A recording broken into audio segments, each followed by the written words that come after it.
Okay. Yeah. So we're now live, Dr. Cullen. I'll now just do my fiddling around in the background just to get on our website, if that's all right. That's okay, good. Thank you. Still waiting for a couple of people. Chair, you might just need to just inform new arrivals that we're on live. Yeah, okay. Oh, everyone. Ryan, we're on live YouTube at the moment, so please don't swear. I think that's more important to ask Wendy not to swear.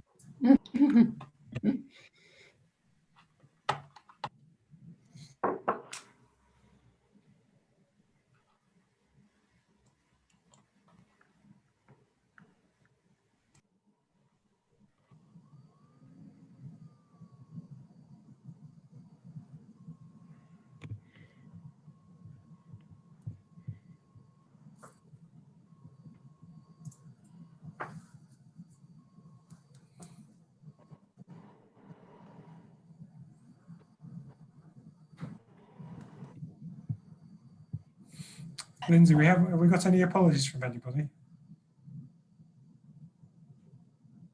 Just Dr. Lee Hunt. Okay.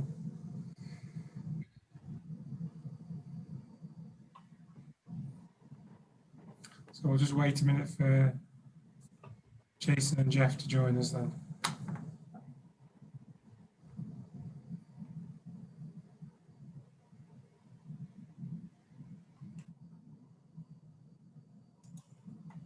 I never said hello. Hello, everyone.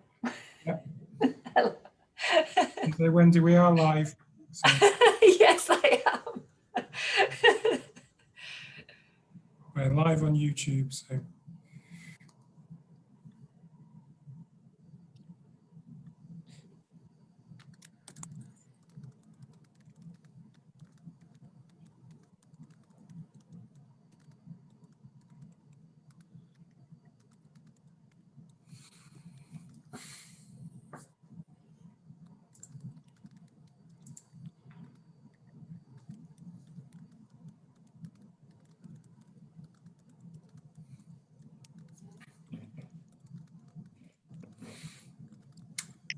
so David, Jason, you've just joined us. We are live already on YouTube. So just for your information, give Jeff 1 more minute, and then it'll be 1 o'clock, and we'll make a start.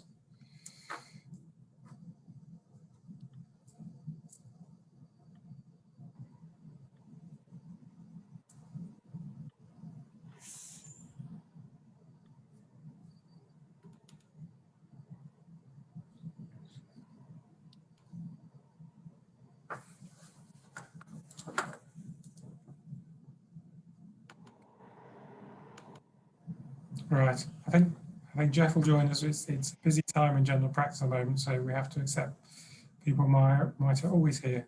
Having started my speech, he suddenly arrives.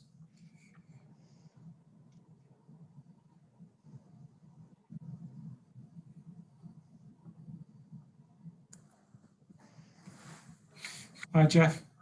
Hi, sorry. We are live on YouTube, just so you know already. Okay. Welcome everybody to the. I'll turn my video off. I'll have my suit then. Yeah.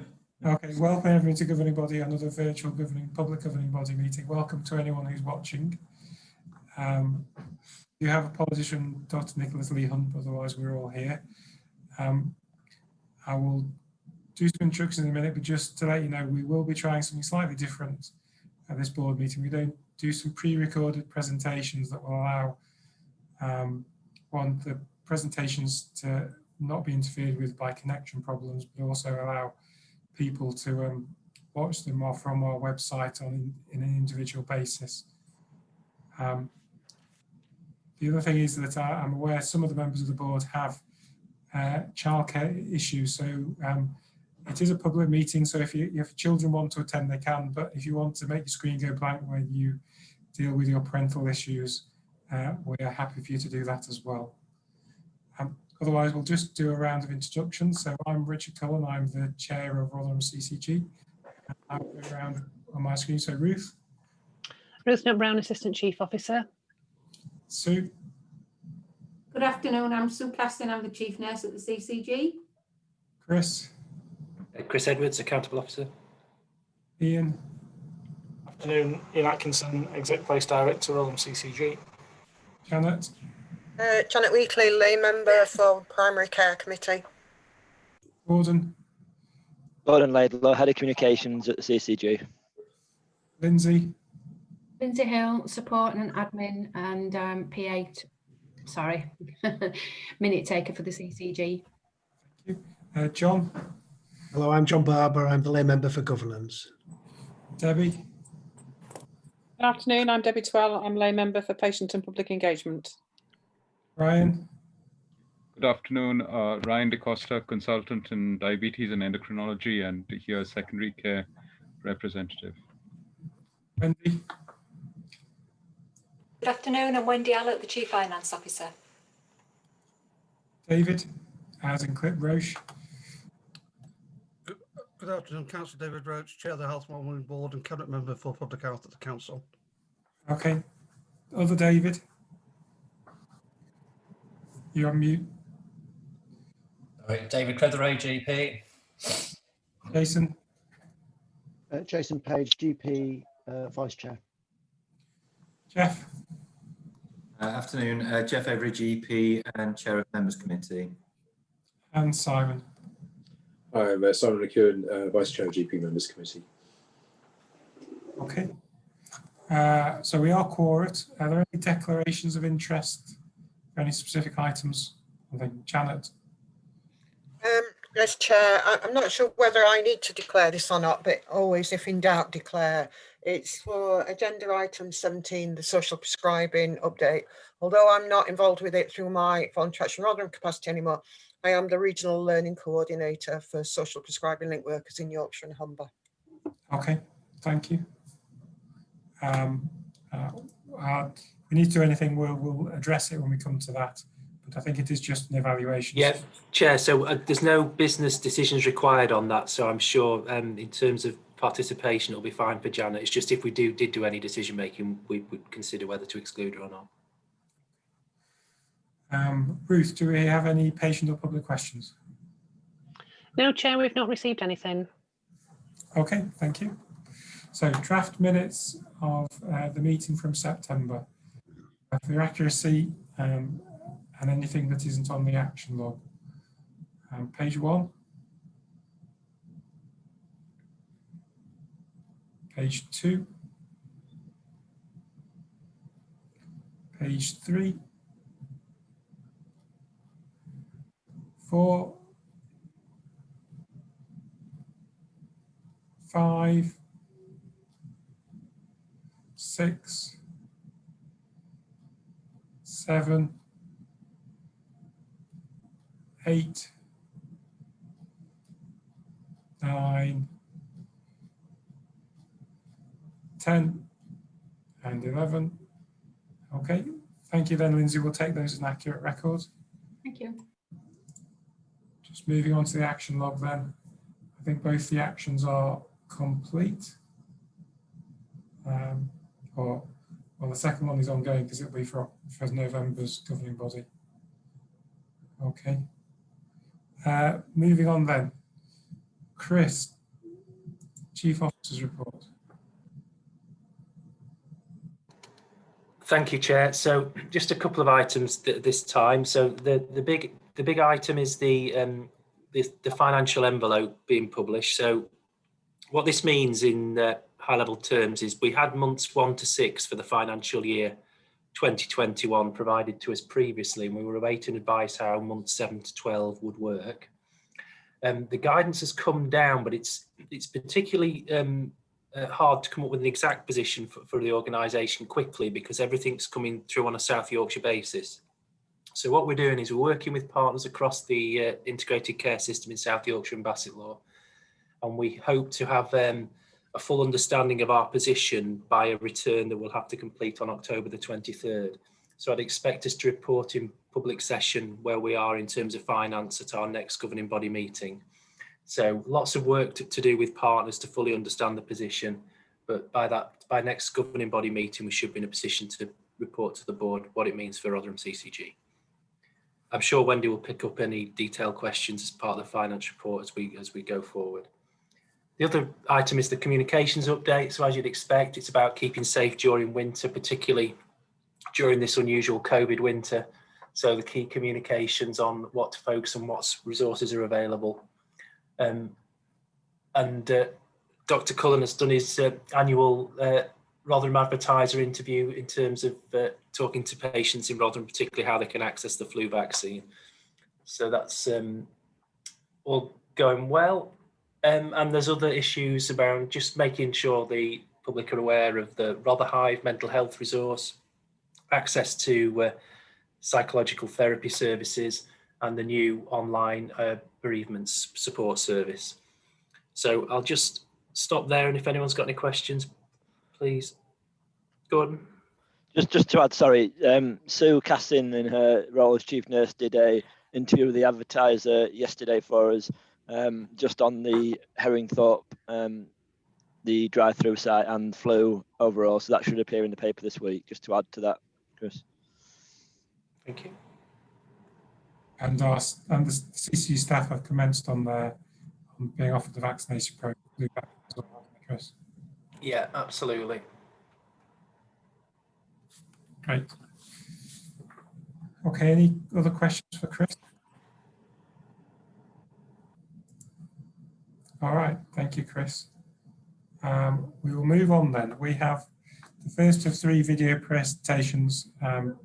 Although Chris's name is against it, these are actually, I think, Ian's presentations. So what the plan is that we will play the presentation and then Ian will then answer any questions or update anything that has changed since the video has been produced. Okay, Gordon, hopefully. I'll just share my screen, Chair, and then hopefully play the video straight away. That's okay. Thank you.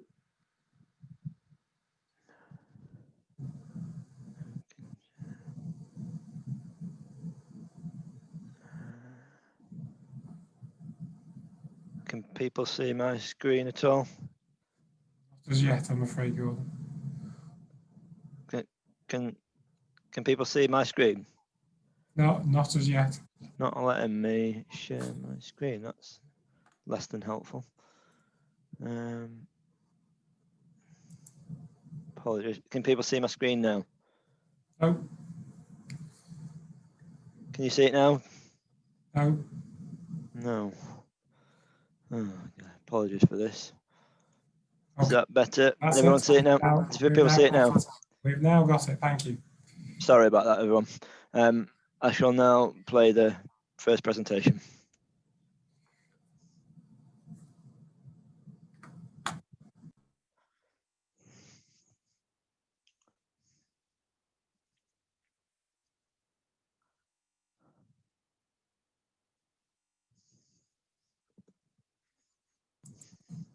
I'm not getting any sound, Gordon. Sorry, Richard, did you say there's no sound? I'm not getting any sound. I don't know if anyone else is getting sound. Is anyone else hearing it, or is there problems with sound? No one. Can't hear it. Sound issues. Right, it's playing sound on mine, so is that any better? You want to disconnect your headphones? It might be that you're playing. Yeah. This as well as recovering of That's better, Gordon. Is that better? Yeah. I'll just. Slides for you. Richard, sorry, should I just restart it again? Apologies. Yes, please.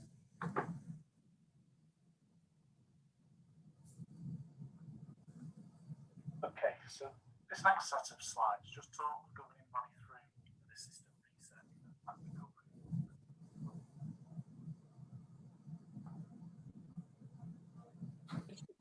It's really quiet. I don't know whether that's just me. Yeah, sorry, the sound quality is not good enough to hear, I'm afraid.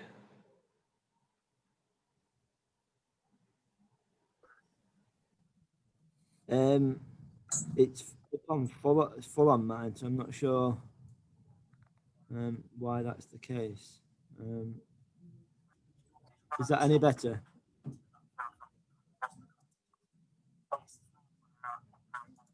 You could, no. Is that any better on the sound? I'm not sure why it's not letting me do it.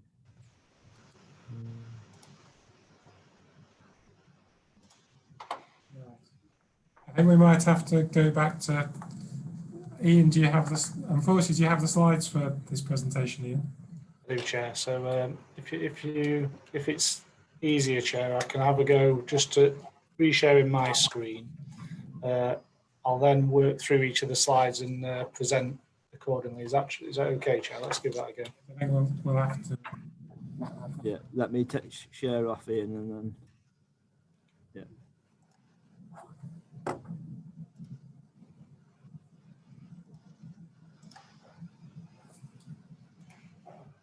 Are you able to share yours now, Ian? Yeah, I'm just trying to load it up now, Chair. One sec.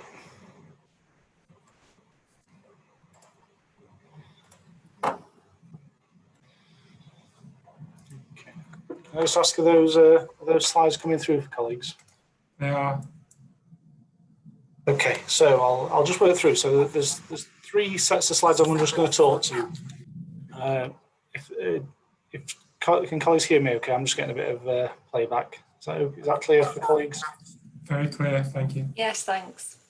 Okay, so let's crack on then. So there's 3 sets of slides for colleagues to just reflect on. The first one is around our phase 3 planning, reset and recovery. And as Gordon said, we'll issue out the kind of back-in video narrative to this. The second one then looks at our plans for winter this year and how we're working across the Rotherham Place with regards to winter. And the third set of slides relates to our place approach around flu vaccination, given the kind of challenges around that. So how we've tried to present these slides for governing body today is just to talk you through in the initial area, what's our key priority, what are the key challenges for us, what needs to happen by when, which both gives you a level of granularity and assurance as a governing body. Okay, so in terms of our phase 3 approach, I'll just reflect to you in terms of the kind of national ask. So at a national level, there's been kind of a 4-phased approach to the COVID response. Phase 1 and 2 is the crisis response. So we worked through that obviously up until the kind of September period. And then as we've now moved into the recovery of the NHS, we're now in the phase 3 part of our recovery, of which we had national instruction around planning guidance that came out in July in terms of reset and recovery. And then phase 4 works us through into the April 2021 and beyond. So in terms of the key aspects of our planning guidance, what are the key requirements of that planning guidance that came out in the back end of July? Key things around accelerating return of non-COVID health services, making use of available capacity between now and winter. I'll come on to that in a second with regards to our plans around that. Preparing for winter, working alongside winter with a further COVID surge, planning for that as well as flu, and we'll have some specific slides on that shortly. And also taking into account within that the lessons learned from phase 1. Okay. So in terms of our requirement as an organisation, what the planning guidance asked for was for each of the local places and systems to produce and agree a set of plans working with NHS England and our partners in terms of our expectation for recovery on activity levels in our system for those services that have been paused. And then we were to submit those and aggregate them up to a South Yorkshire and Bassett Law ICS plan. And we kind of concluded that exercise as we ran through September and into October. Okay, so just moving us on to the second slide then. Can I just check that colleagues can see that, because there's sometimes a little bit of a delay coming through. Does that come through for everybody? Yes, it's absolutely fine. Okay, so in terms of what we were about in delivering the aspirations of the phase 3 planning return, it's the balance between delivering what we may have previously called business as usual services, bringing services back online, at the same point of kind of trying to manage with a wave 2 position with regards to COVID and increasing prevalence of COVID in our community. So our plans, particularly around elective care, you can see that under bullet point 2 there, around agreeing trajectories for recovery of our planned position on elective care, ensuring that we absolutely prioritise cancer treatment and urgent cancer treatment, But at the same time, out in the community setting, away from hospitals, our community services, many of which were paused from a community perspective, really do come back online, as well as working with primary care colleagues across our 31 practices to ensure that any services that may have paused as part of the kind of core primary care offer and responding to COVID now come back online. Okay, some of the kind of challenges associated with that, particularly with regards to primary care, is around the workload coming through primary care as we increase more of our core workload into primary care and also deal with COVID, some of the challenges of kind of moving that forward and the expectation. I'll come back to winter and flu shortly in the other presentations, but one of the things that we are challenged about is our increased demand for mental health services, and particularly around low-level psychological support. Again, in terms of that area, we are putting additional support into mental health, both through our digital platforms, and we'll talk around that in the winter section in a second, but also around layering up our IAP support with a digital offer, which is IESO, that went live recently. One of the key aspects of the phase 3 areas around addressing health inequalities. This is an area that is really strong within the planning guidance around the need to ensure that we address health inequalities in the borough. And we need to ensure that as we're responding to whatever wave 2 is and we go through winter, that we are having that multi-agency partner dialogue around doing things differently in the Rotherham place. More of a CCG and council specific areas around continuing healthcare assessments. So within the planning guidance, it really states that we must be kind of catching up on our CHC assessments out in our communities, but also ensuring that all those that were discharged out of hospital during the COVID pandemic have the appropriate CHC checklists and assessments so we can determine their future funding. Okay. So finally on this first set of slides, Chair, what needs to be done and when? So as a partnership, we've already assessed the impact of COVID. The Rotherham Place partners have revised our place plan and our priorities. We have worked through revised milestones against our place plan. They were considered in our September and October meeting of our place board.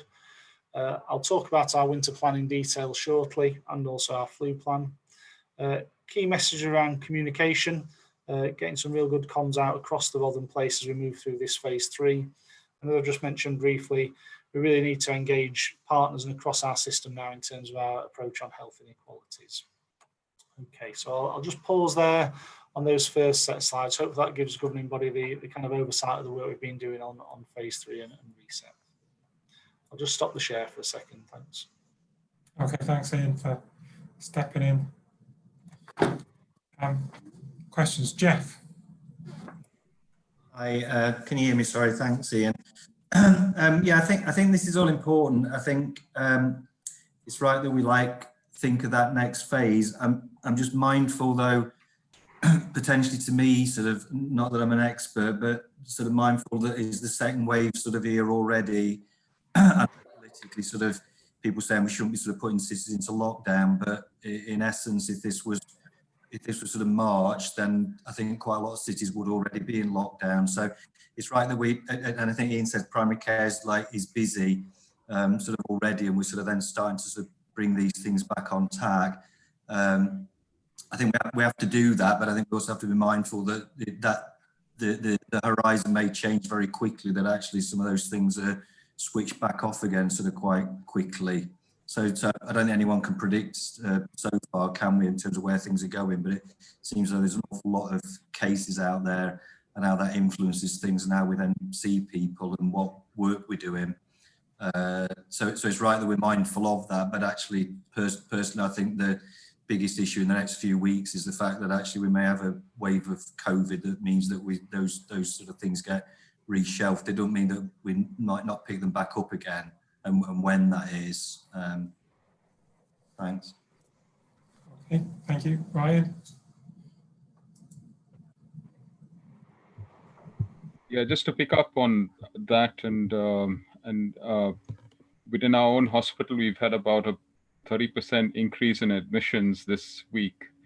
The hospital itself is kind of having a mini crisis, and we are already being asked to free ourselves up and even cancel clinics to support the front line. So I think we are actually at the start of the second wave hitting the hospital setting, and I'm pretty sure that the next couple of weeks might actually, the situation will change quite rapidly. Yeah. And I think, sorry, Ian, you talk. So Richard, yeah, I agree with both points there from Jeff and Ryan. I think within the slides on winter that I'll talk through in a second, I'll try and cover some of that narrative in terms of what we're trying to do in our response and get the balance right between managing an increased prevalence of COVID both in our community and the hospital setting, Ryan, and also what we're trying to do with that recovery element to what we might call core services. Thanks. Okay, Debbie. One of the things that we often get asked when we're going out talking to our public groups is the Nightingale Hospital, and during wave 2, is there part of the planning that this will start to be utilised? Because obviously people were concerned in the first instance that they were incredibly well resourced, but thankfully not had to be used. Whereas I know at the moment they're being used for diagnostics and things like that, aren't they? But in terms of the Harrogate one, do we have any sight of how that will play out in terms of a wave 2 coming through as Jeff's described or Ryan's described? Would you like me to take that one, Ian? If you would, Chris, that'd be great. So in terms of the Nightingale Hospital, it's still available for use if we require it. Where we got to in the first peak, we managed to manage within local critical care networks. So the Harrogate, for its purpose of being an intensive care unit, was never used. The second peak's modelled to come in about half what the original peak is. So the modelling would tell us that we won't need Harrogate during this second peak for intensive care purposes. But however, for planning purposes, we're maintaining the option to have it available. Are we still using Sheffield Hallam at the moment then as the no? So that's been no. Stopped, So there was arrangement where COVID patients were being cohorted to our infectious disease unit in South Yorkshire at the Royal Hallamshire Hospital in Sheffield. The numbers I think it was about 2 weeks ago, the numbers became a point where that model was no longer sustainable, and hospitals now treat their own COVID patients rather than transfer. Okay, thanks, Chris. Okay, David, further. I think it's, for me, just the prioritisation and keeping some services running, like cancer. There's obviously been big problems with cancer waiting lists, and I think you've alluded to it already, Ian, with regards to prioritisation of services. So it may be that some services have to be closed down to enable other things to continue to run, because we've certainly got patients on our list that have had delayed diagnostics or a delayed diagnosis of cancer because they were frightened to attend primary care and health services back during the peak, and that still is I think that's starting to filter back through in the general public. We're starting to see people a bit more reticent to come into even just a GP, which, even say 3 or 4 weeks ago, people were expecting us to run a full range of services. I think in the last week or two, I've just noticed that people are holding back and maybe not coming through to see primary care, but it's getting the balance right of what we can do and what's actually required and what we actually can maybe delay until next spring. Okay, Jeff. Yeah, just picking up Debbie's point. I don't think anyone's had time to sort of review the learning points from phase 1, but one of the things I think potentially was picked up is people being in hospital and discharged back to nursing homes to pass COVID back through to people. As to where they would go. To me, if people were admitted but didn't need to stay in hospital, is something like the Nightingale Hospital, a sort of step down place that can be utilised so that we sort of know that people sort of are, they're not necessarily self-isolating there, but they're not sort of back in the community to pass things on. Okay. So the Nightingale Hospital is for intensive care patients, not for rehab patients, the way it's designed. So I know it is. Sorry. As it stands as a white elephant, isn't it? I mean, thankfully it wasn't utilised. I don't know what the costs are. It's a massive cost. Luckily, we haven't needed it. Hopefully, we don't need it in the second phase. But there was still, if we have a review on this in 2 years' time to say, I'm sure that will come out about people being discharged. So what I'm asking is, yeah, that's what it's set up for. But should the question be, if if there's 500 beds there, surely you can use 200 of them for sort of step-down beds, as opposed to it sitting in a second phase, not used at all because we don't need it for ITU. I'm not quite sure where that goes to ICS or sort of nationally. I think it was a question of the plumbing, Jeff. It wasn't designed for patients who are ambulant or conscious, so they haven't got the toilet facilities or the washing facilities for a it is designed for ventilated patients who didn't need to use the toilet. I thought you were being sarcastic, but I accept your point, Richard. Thank you. No. It's the honest truth. It's I accept. Thank you. Yeah. So it's difficult. I'm sure they're looking at the various options they can use with it, but it would need a dramatic conversion to be able to use it for anything else. Ryan and then Simon. I just wanted to make a point that obviously one of the things that we are being hit by is the track and trace, and now that schools have opened, a lot of kids are picking up bugs and things, and I think that is something which is having an impact on the workforce within the hospital setting, and I'm pretty sure within primary care as well, you might be suffering the consequences of that. I think, of course, we are doing more testing, but there is going to be implications, particularly in the context of taking otherwise fit and well people off the front line. The other point also to make is that in the context of COVID, although we are already beginning to see a steady rise in fatalities, it is perhaps I'm just being blindly optimistic here, but this is probably a better time to get COVID, I think, than compared to what it was in March, where we knew little about the disease and far more people were dying. We have access to therapeutics now, and people have learned lessons, hopefully, from the last wave. Okay, Simon. I just respond on the testing. Just respond to Ryan's point on the testing, Chair, just before we come in. So there's a recognition that the risk to workforce of a not efficient track and trace system could have. So there's a national push to have the Pillar 1 testing directed to frontline staff to make sure we get to efficient testing timescales. I think the reality is it'll take a couple of weeks for it to go through the system, but I think that there should be plans in place to make sure that issue should be largely resolved. Okay. Simon, last question, then we'll kind of... Mine was just what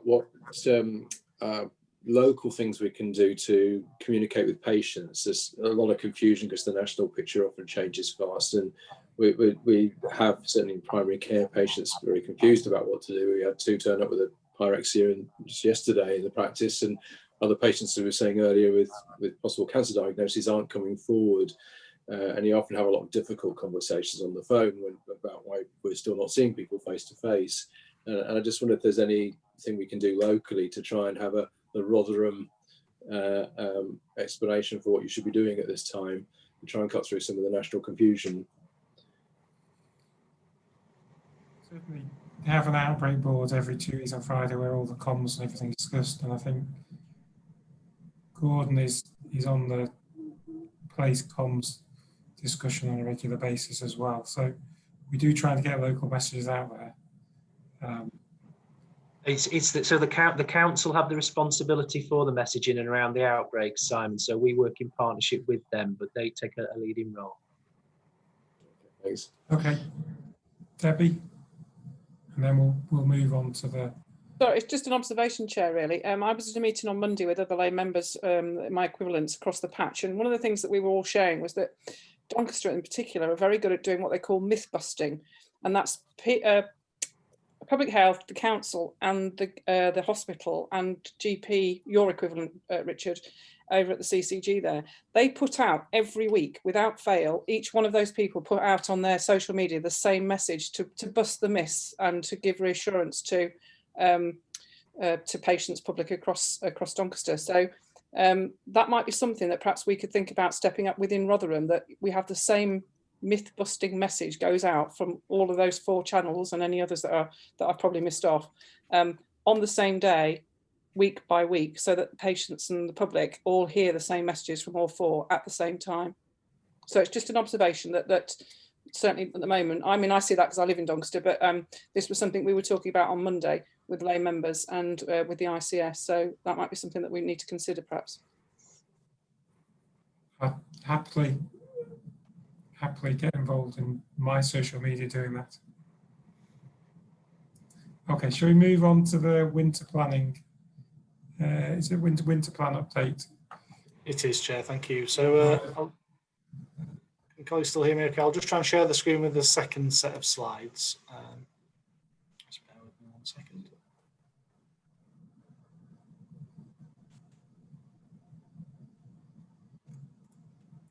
Should hopefully be coming through now. Yeah, they're coming. Yeah. Okay, so in a similar view to the previous set, I'm just going to take you through what the priorities for winter, and colleagues have commented on some of them incidentally there, so I won't labour the points too much. Then talk around some of the key challenges that we know we're going to face, reflecting on some of the discussion with governing body previously, and what needs to happen and by when. So in terms of winter, we come together as a Rotherham Place and have done successfully for the last 4 years in terms of developing a clear winter plan for the Rotherham system. That's worked off the A&E delivery board and signed off by our A&E delivery board. This year, though, given that COVID-19 is prevalent within the Rotherham Place, we've also taken a view in terms of the learning from our first wave of COVID and how that will impact during winter. So I'll just move us on a slide. Can colleagues see that slide? I just had a couple of comments that it wasn't moving on for certain colleagues. Can everybody okay shout up? No, it's moving on, Ian. It wasn't moving on when we were trying to do the pre-prepared one. Okay, all right, okay, thanks, Sue. Okay, so in terms of this slide, it just talks you through some of the key differences we're going to take forward in our place this year compared to previous years, and I'll just go through by kind of different service area for health and social care. So making the point that this is a joint plan across the Rotherham Place with all partners. GP colleagues on the board will kind of reflect on some of this as they've been describing earlier. So in terms of our priorities for winter with primary care, and this is all around trying to maintain core services, we've introduced a home visiting service via paramedics during our COVID emergency response in wave 1 and wave 2, and we're looking to extend that now across the whole winter period. So this is where we can have a paramedic response service acting with primary care colleagues to go into people's homes to assess both for COVID-related symptoms and primary care.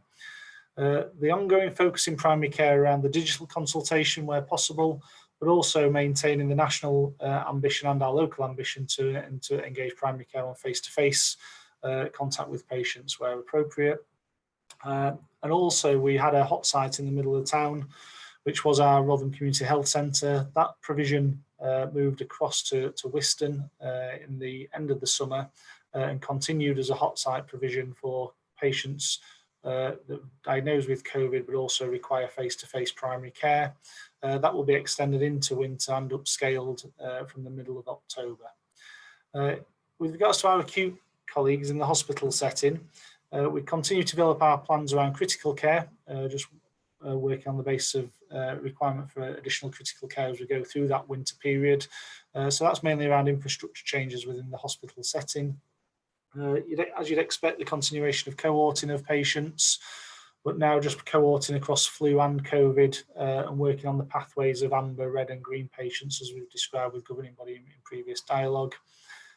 Just reaffirming this view that we're really going to try to prioritise our elective care. It's a real key priority for us to try to move some of the backlog while balancing off the backlog created by the temporary suspension of elective care during the wave 1 COVID, but then a real importance of balancing off winter pressures against elective care, and absolutely prioritising urgent cancer treatment in the acute. Ensuring adequate supply of PPE. We are in a much improved position with regards to PPE across the Rotherham Place, not just in acute, but also across into primary care. And again, we extended our mortuary capacity during the COVID response, and we've continued to hold that level of mortuary capacity as we're going through to winter. Linking from the hospital setting and also managing flow out into our community. We've introduced a range of measures as we've gone through COVID, which we'll continue to do, focusing on 3-hour discharge when patients are fit to leave the hospital. Continue to commission as a place additional beds for COVID positive patients, which was coming back to some of Jeff's comments there, so we'll have dedicated support in there. And as we've done in previous years, commission additional intermediate care and winter community beds in order for us to manage flow out of that hospital setting. With a maintained focus on length of stay. Apologies for the acronym LOS, that is length of stay reviews within the hospital to ensure that patients aren't staying there longer than they need to. If we're just focusing on our ambulance provision, the big focus for us at the minute in the Rotherham Place is around handovers and managing that handovers and reducing any delays in handovers to help the ambulance service get back on the road in a timely possible basis. So that remains a focus for us as we go through winter. And all this will be supported by the kind of front end working at the hospital setting. Moving us quickly then on to our mental health aspect and what we're doing over winter and our priorities for mental health. We'll continue to move to digital consultations where possible. We've mentioned in a number of occasions in the governing body around the launch of the Rotherham Hive digital project across mental health, getting some real good input into that now and contact onto our digital platform. And as I mentioned briefly earlier, we've now introduced the digital IAP service that went live on the 1st of October, and we are starting to see patients access that provision now. Okay, I'll just keep us going. So in the area of social care and care home support, some quite significant ambition set nationally now to support adult social care with clear direction around a winter plan for social care provision.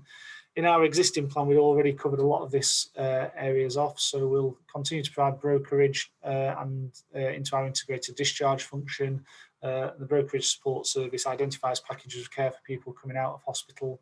That will continue to take place 8 till 8, 7 days a week. And we continue to support our care homes. We know that this has been a big focus for Rotherham Place over the period of the wave 1 of COVID, and we'll continue to focus in on that as we go through the winter period. We'll do that by a range of mechanisms to support care homes, ensure that we've got robust monitoring of care homes, managing outbreaks and incident management. We've done a lot of training virtually for care homes, both in PPE, infection control and swabbing. Again, we're continuing to do that. And we're looking to develop a flying squad of resource to support swabbing across community and into care homes where appropriate. I thought I'd also mention here, just in terms of priorities for winter, it's around staff and staff wellbeing. I know we've just talked around the challenges that our staff and staff across the system have experienced in that first wave. And as we move into winter, the resilience and support that we're going to need to show for each other and our staff base across the Rotherham Place. Okay, so I'll keep us going there then. So what we're worried about in this area then as we go forward into winter. So one of our challenges, and colleagues have just briefly mentioned it there, is around cohorting of patients. And if we get increasing admissions of COVID patients across into TRFT, a potential risk of further bed reductions in the system, and also if we start to see flu coming through into the hospital, that could impact on our elective plan and our planned care. So we just need to be really mindful of that. Also increasing pressure therefore on social care, our home care provision and reablement resource in order to meet demand. Colleagues have just touched there on the self-isolation issues that we're already starting to see across our workforce and the challenges that that's presenting. We are seeing that in the Rotherham Place across acute and primary care. And so therefore the ability for us to kind of maintain our workforce capacity, both in the primary care setting, on our acute wards and in our emergency care centre, will be a challenge for us this year. I won't say too much about the flu programme because there's a whole set of slides I'm going to talk you through in a second, but that is a key fundamental of our winter plan this year. And in terms of delivering GP extended access and GP hubs, we know we're going to have to work in a different way as we go through. And we've talked already in some of the question around managing multiple COVID outbreaks. So in terms of our winter plan then, what needs to happen and by when? Can I just check that that's come through for everybody? It's a little bit blurred on my screen. Yeah. Okay, so the final sign-off of our winter plan is expected next week in our A&E delivery board. It's already been received twice by A&E delivery board. So behind all this commentary, there's a detailed action plan, line-by-line action plan for putting things in place. We have constructively worked with our council partners again this year to use some of our Improve Better Care Fund to support winter initiatives, particularly around bed resourcing out in the community.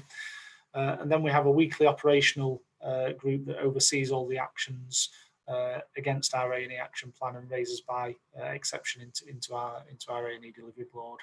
And I'll come back to the flu programme implementation on my next set of slides, Chair. So hopefully that gives governing body an oversight and assurance on the plans for winter. I'll stop the share now and we can open it up for discussion. Thank you. Thank you, Ian. Are there any questions about that quite comprehensive talk from Ian? I think you've stunned them into silence, Ian. I think we addressed lots of those questions in the comments in answer to the phase 3, didn't we? So I think some of the slides have answered some of the questions we raised earlier. Are there any other questions? If you've caught your breath, Ian, would you like to then go on to the National Flu Programme update? Yeah, thanks, Chair. I'll just share the screen again.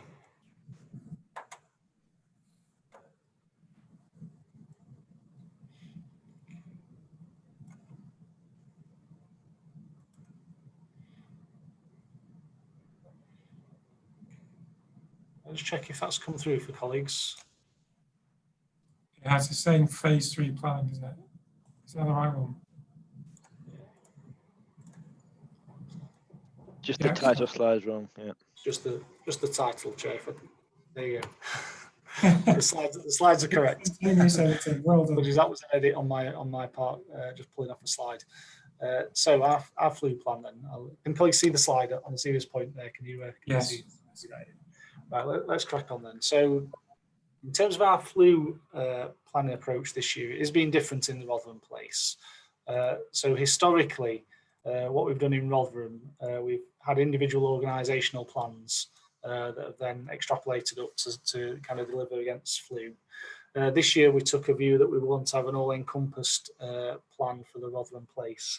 I'm just going to talk you through that now if I can. So why is it the priority for us? I think it speaks for itself in this space in terms of we want to ensure that as few people as possible contract flu this year in the context of COVID and also the pressures that could put on the health system and on individual patients and staff.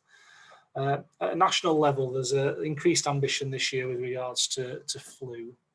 And we absolutely support this national direction. So a view that up to 100% of health and care staff across the Rotherham place should receive the flu vaccine, and up to 75% of patients identified in key groups. And I'll just talk you through those key groups this year. So what we have got here, quite a lengthy list. I won't go through them all because colleagues can read and reflect on those, is that the requirement has been extended this year to extend to further groups. And I'll just pick those out for you. So in terms of children, the age 2 to 10, that's always been in the flu scheme and the vaccination programme. This year, that scheme's been extended to children in year 7 in secondary schools, and we can come back for a discussion about that if we need to. Those aged 6 months to under 65 in clinical high-risk groups they were in previously and continue to be absolute cornerstone of our plans. The scheme extended to all pregnant women, so TRFT will be supporting us in that space. One of the key areas of expansion now is those that are 50 to 64 programme is to be phased in after the at-risk groups have been vaccinated. And again, we can come back and talk to that in a second because that's the big step change in terms of administering vaccine this year. Patients in long-stay residential care homes and long-stay facilities, as well as those in receipt of carers allowance and those that are main care of an older or disabled person. Anybody in housebound or contacts with immunocompromised individuals. And then, as I've just mentioned earlier, those health and social care staff and registered within a residential care home and also domiciliary care providers. So, and again, Rotherham being a key employer across the patch in terms of these providers and provision, it's really important that we get those staff levels up. So you'll have heard around the expansion of the scheme. I thought I'd just share with you a bit of a view in terms of what the eligible population was last year against what the eligible population for the scheme is this year, and it just gives you a kind of a visual in terms of the step change in the kind of challenge for us this year in delivering the vaccine to our Rotherham residents. So eligible population last year 87,000, and we vaccinated 55,000. again, you can see now going up to 141,000, and the expectation, if you follow all the targets and trajectories through, is that that'll be at 117,000 this year. In terms of how the vaccine's administered within that slide, primarily in primary care, so for patients across all our 30 practices, also via our district nurses in terms of delivery of care vaccine to housebound, and then our pharmacists also offer flu vaccination to those in the identified groups. Okay, so what are our challenges this year? I've commented earlier around the implications of flu and COVID and the risk that presents. In terms of our key challenges for us, vaccine availability is an ongoing discussion within our Rotherham Place, as it is in other areas. I think two things just to note from a governing body perspective on vaccine availability. One is that practices routinely order a level of vaccine that is the same level as in the previous winter, and they do that in the January period earlier this year. Now, that was pre-COVID, so the availability of vaccine to vaccinate against the at-risk groups that I've just described there, and with that group expanding significantly just in those first few weeks of the vaccination programme, we just need to draw more vaccine into the borough, and we're in constructive dialogue with Public Health England around how we do that. And then as we move on to the wider scheme, the 50+ scheme, which we expect to start coming through the system middle of November, is just how we then manage that vaccine into our Rotherham Place across primary care and across farm. Challenges around managing patient expectation. This is a challenge for us at a local place level, and that's just on the back of just managing some of the national media and comms and profile of flu against our kind of delivery of our models across the Rotherham Place, across individual practices, and across into our system with regards to our drive-through, which is our flu drive-through that went live this week.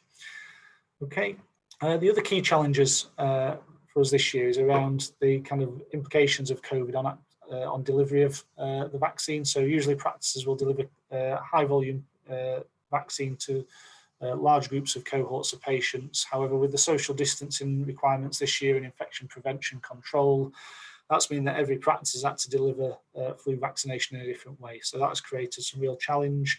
But at the same time, that's given us the opportunity to be really innovative across the Rotherham Place. Practices at an individual practice level are doing different things this year, and as I've just mentioned, we've got our drive-through, which is on the Herringthorpe Leisure Centre site for 5 of our practices, where patients can book by appointment only if they are registered in those practices and receive their vaccine via the drive-through. Okay, I think the challenges on performance are absolutely there. You can see 100% uptake of NHS staff is a real challenge. We've got some robust plans across all our system partners, whether it's TRFT, RDASH, RMBC, out into care homes, to really try to hit that target of 100%. And just to get the 75% of the population is a challenging target. However, Rotherham has previously delivered pretty well in terms of population coverage, some of the best figures in the Yorkshire number at 62%. Okay, so finally, what needs to happen next and by when? So I've commented throughout this that we've got a comprehensive place plan for flu vaccination, which goes at both a staff and a patient cohort. And again, that's signed off by our A&E Delivery Board. We expect the programme to run from September through to the end of December this year, targeting the vulnerable and at risk first across the Rotherham space. And again, just to reflect that we expect the 50+ programme to come online from November onwards, subject to vaccine availability being released at a national level. Okay, so we're now moving into the phase across Rotherham where we've got our plans in place, we've got the actions associated with those implemented, and we'll start to see performance of the system in terms of against those targets. So we've got the granular level of performance information, and we'll monitor that and support the system accordingly. Okay, I'll pause there, Chair. Happy to open up for further comments or question. Thank you. Thanks, Ian. Question from Councillor Roach. Going back to the challenges of medical staff having the vaccination, the way it was phrased, it can be impacted by people self-isolating, whatever, implies there might be other reasons why. I'm assuming that all medical staff be they nurses, be they doctors, etc., would want to have the flu jab.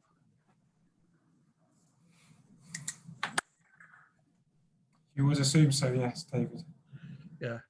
I mean, it would be a bit off if we're all trying to be persuaded to have the flu jab if there are some medical staff who don't believe in it.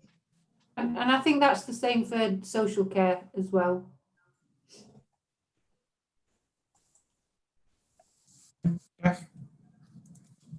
Thanks. Yeah. Feedback, some of the practices have already started flu vaccine clinics, and I think they seem to be working quite well. I spoke to Joe Martin today saying that, from Ian saying with the drive-through was working, and it's only just started, but that was working quite well as far as that. The staff, yeah, I agree in terms of 100%. I think within practice, that's still offered to like reception. So I think clinical staff is one thing. Is that what you judged on as opposed to, is it primary care staff? Because in our practice, a couple of receptionists that won't sort of have the vaccine in terms of how that's like, not being forced in terms of whatever else as far as that. As far as what's that actually being, is that straight clinical staff it is being judged on. And we spoke before in outside that the over 50s again I think is a positive thing in terms of that being sort of expanded, but actually I think you sort of saying the plan for that was due out 4 weeks ago, 3 weeks ago, 2 weeks ago last Friday, and it's still getting deferred. I know that's like in November, we're in October now. Who's actually giving that? What number of vaccines are there? Practice-wise, I think someone said we sort of order for the number that we used last year. Well, actually, you have to sort of, it's a moving target, so the judge the patients, the number of patients you might give it to might increase. I think for different reasons the last few years, the number of people taking that up has actually dropped. So if you have the same cohort, some practices have actually ordered less vaccines sort of this year because it's about how many are used. So there's still sort of a gap there so the practices have ordered vaccines, but it's not for everyone that potentially can have it because we can't send them back. So if they potentially order 60% of the number of people that might need vaccinating, there's still sort of a stopgap there. There's a shortfall there, and we're still, you know, and that's a national issue, but within primary care, we're still not getting any information about when, how, and if those things are going to be managed. And specifically in primary care, I think that the capacity flu jab so far has worked well, albeit we've still got sort of another 50% to do, and then sort of COVID is, but we don't know whether that's going out to pharmacists or district nurses or school nurses, or whether it's coming back to general practice, and sort of reacted to sort of manage it. I don't see that necessarily we can't not manage it, but trying to sort of plan forwards again over the next like 6 or 8 weeks in the middle of COVID and winter and flu.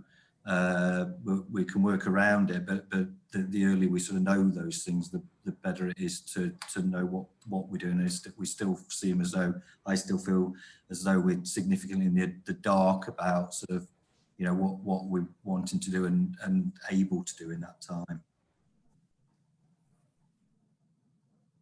Okay, thanks, Jeff. Are there any other questions?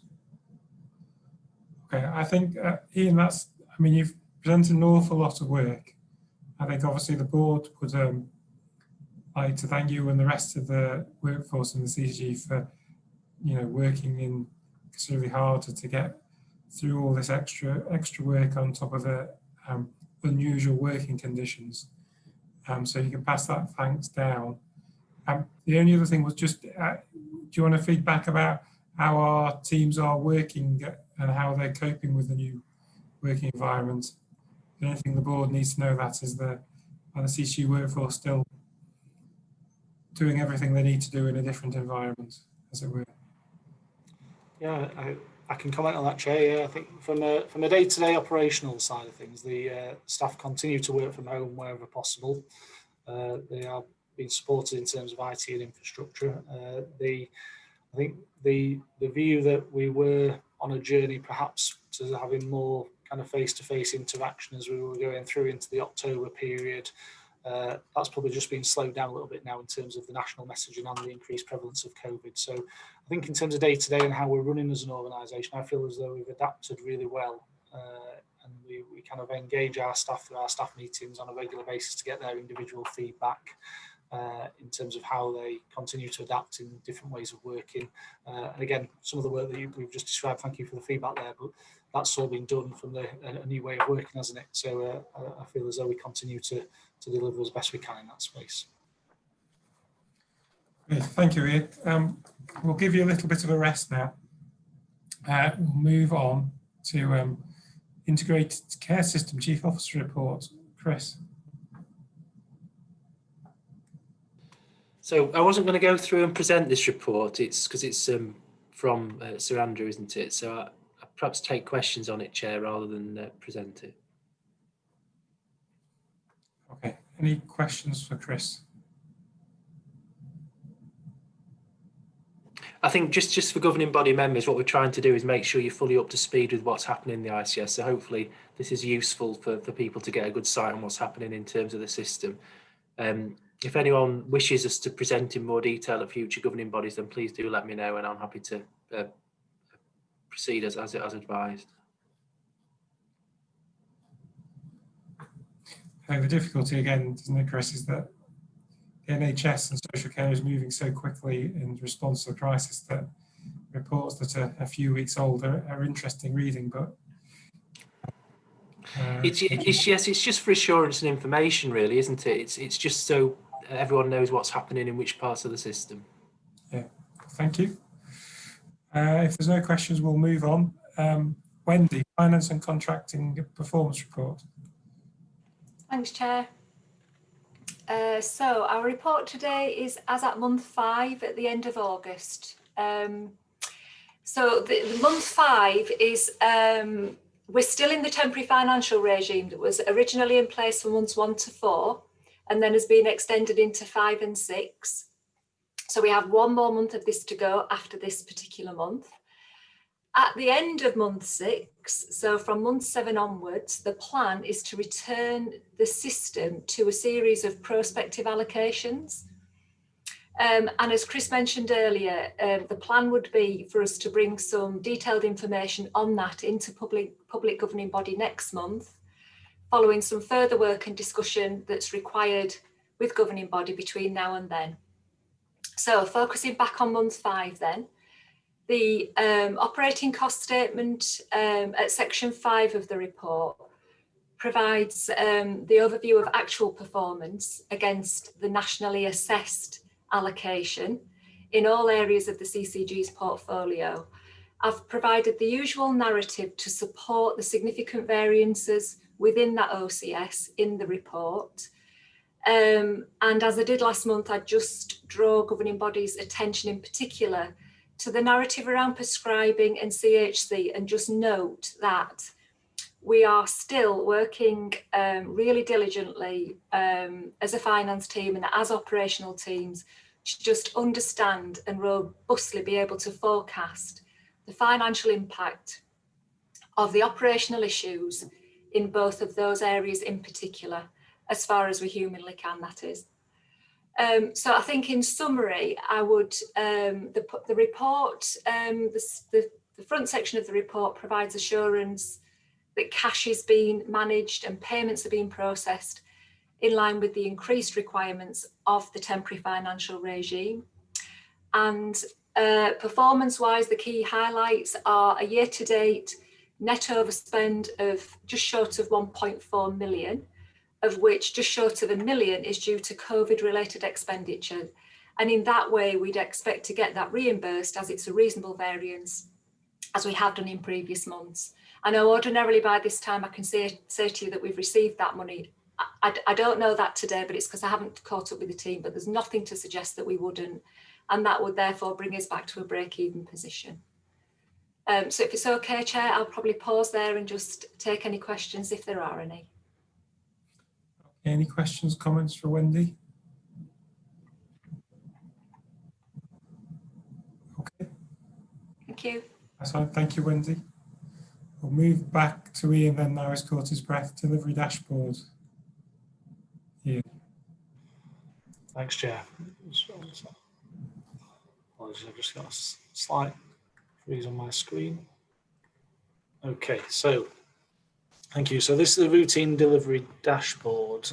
Just commenting on the back of the comments I made around phase 3 reset and planning, we will start to present the position against those plans in future public governing bodies on the recovery. I just wanted to flag a few things really. The position is unfortunately a similar view to what it was last month in terms of system performance, with some real challenges in the system with regards to delivery against constitutional targets. In terms of A&E performance, you'll be aware that we continue to work across against the national pilot levels in terms of performance. However, I can report that activity has continued to increase, and we've got some what we'd probably class as business as usual numbers coming back through the urgent emergency care centre as we've gone through that September period. That then it obviously creates some challenges in our system with regards to managing flow of possible COVID and non-COVID. So just to note that. Our areas around elective care and our 18-week performance continue to be challenged on the back of our COVID position. You can see there that our RTT referral to treatment on incomplete pathways, the August position was down at 56% against the standard of 92%. And again, we're now working on our recovery plans that bring those figures really back up to the expected national levels. Okay, so our IAP position continues to be relatively positive in mental health. We are starting to see some increase in referrals now, but performance holding on our mental health indicators. Our diagnostic waiting times, again, this is one area that Rotherham was top 20% in the country on. Like other areas on that, access to diagnostics after 6 weeks, we're down in the 45% exceeded that 6-week period, whereas before we were up at 1% standard. So just to note that we continue to have a range of challenges on our performance chair. I don't think I've got anything further to share other than that by exception. Okay, any questions for Ian? Okay, I think you covered a lot of the questions we've asked. And oh, Ryan's holding his hand up, I think. All right. You're on mute, Ryan. I can't. No, sorry, I can't get the hand to raise. Anyway, just a question about the the increasing waiting time for diagnostics. It's something that I've also seen in our local hospital here, particularly in the context of trying to get imaging done.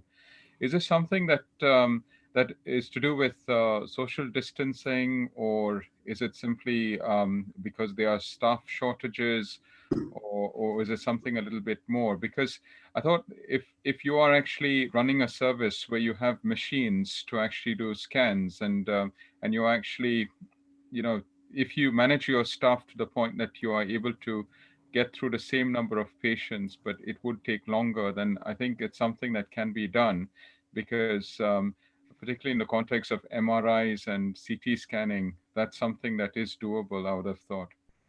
I don't know if you have any thoughts, or others in the room might have views on this. Yeah. I've got a view, and I know the clinical colleagues have been in dialogue around diagnostics in particular. And I think one of the things that we're definitely finding in Rotherham, and I'm sure other hospitals are across the country, is the kind of configuration of diagnostics in the estate and the additional infection prevention control measures that really do impact on flow and the ability to get patients through those diagnostics in terms of cleaning equipment, etc. So that's challenging us then in terms of our recovery, and also access to those during the pandemic was kind of limited. And then trying to then reset those, the approach with infection prevention control is putting limitations on the diagnostic capacity in our local trust. I don't know if any GP colleagues that want to add to that comment, but yeah, I mean, the example I was used, we've got, it's just getting people through waiting rooms and things. It's just impossible to do the same volume. We've got 9 consulting rooms in our practice, but we can only have 4 people in the waiting room at any one time. So you just have to stagger things and slow things down. I think that's the point I was going to make, was I'm married to a radiology consultant, as most of you know, and the way that she describes it is exactly what Richard has said. It's just the flow takes longer. So pre-COVID, she'd do an ultrasound list on a Wednesday and she'd have 15 to 20 people on that list, and it's now down at about 12. And that's kind of pushing it as much as it can go. And she's been asked to do it huge amounts of additional ultrasound lists to try and stop these breaches that are happening. Pretty much she could do one every evening of the week if she really wanted, on top of her normal workload. And I think it's the way my wife describes it as an MRI is fine, because an MRI takes quite a long time. It might take 40 minutes. So the reduction in capacity is not really there. It's the high turnover things, so like a chest x-ray, just because of room cleaning and the social distancing. So I think in Doncaster, they're almost using a virtual waiting room for ultrasound. So people are asked to wait in the car park, and they get a phone call or a text message to come into the hospital when there's a space in the waiting room. So I think that's the issue from an imaging point of view that I've spoken to her about. Thanks, David. John, you had a question as well?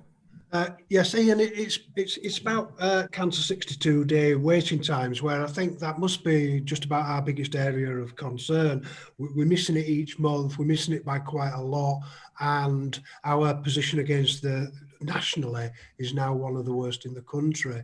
And I don't think elsewhere on the agenda, when we've talked about phase 3 recovery, we've really said much about how the cancer waiting times are going to recover. So I just wonder if you could say a little bit about how we expect to see the cancer 62-day target improve. Jason, do you want to comment, or do you want Ian to comment? I'll let Ian go first, and then I'll comment after him. Yeah, I think what we are seeing, John, in terms of the performance, because there's a bit of a time lag on this position. As Jason will come in a sec, there's been significant dialogue around cancer and the kind of trying to recover the PTL and also getting patients through treatment. It is a challenge, and it's a challenge at specific specialty level in the borough. I think we're also doing a lot more now at the SYB ICS level across the Cancer Alliance to kind of understand pathways across the system. Again, Jason, I know you've been a lot closer to this than I have on the ground in terms of understanding the recovery position. So I don't know if you want to just come in and add to that. Yeah, sure. I mean, I did a breach analysis with Vicky yesterday, looking at the most recent reports coming through, and we're just now starting to see some of those COVID delays. And the vast majority of them are colonoscopy at the moment. So, you know, hopefully now colonoscopy is restarting again, we'll see an improvement there. I think the other excellent news I've heard from the Trust is that they are currently tackling their issue with urology in a way that I think will make a long-term change to the pathway. So I think that will make a difference to urology, which actually yesterday on the breach reports we looked at were around 40% of the breaches. Okay, thanks, Jason. Debbie. Just wondering whether we have any information about do not attend. You know, is with the social anxiety that's out there with people not wanting to leave home, we're making appointments for people to do follow-up work now. Whether the DNA rate has actually improved because the patients and public are turning up if they can get an appointment, or whether in fact that is also not helping things because there still is a lot of patients who aren't prepared to come into the hospitals or into the GP practices or whatever.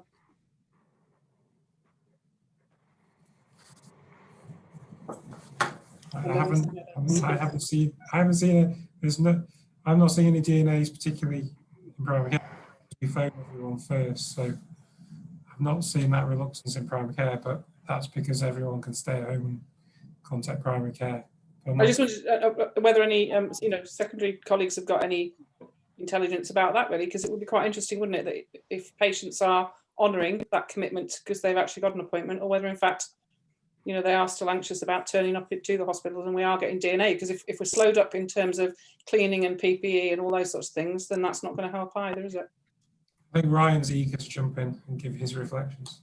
Yeah, well, it's in response to that, it has been a bit mixed, because certainly what I have noticed is that we are doing a lot of non-face-to-face consultations, and invariably patients are contactable. We ring them 2-3 times and we are able to have that conversation.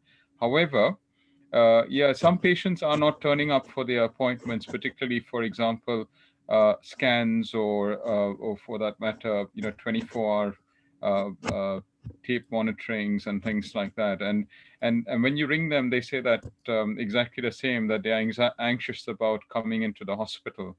I think there is a cohort of patients, although that number is actually progressively diminishing, who are anxious about coming to hospital. I think a lot of the people now are actually coming to hospital sometimes even if they did not have a face-to-face appointment. And when they turn up, they are actually asking to be seen. Okay, and I think that is the thing that we need to also try and manage, is the public's perception of the risks that their attendance would also pose to hospital staff.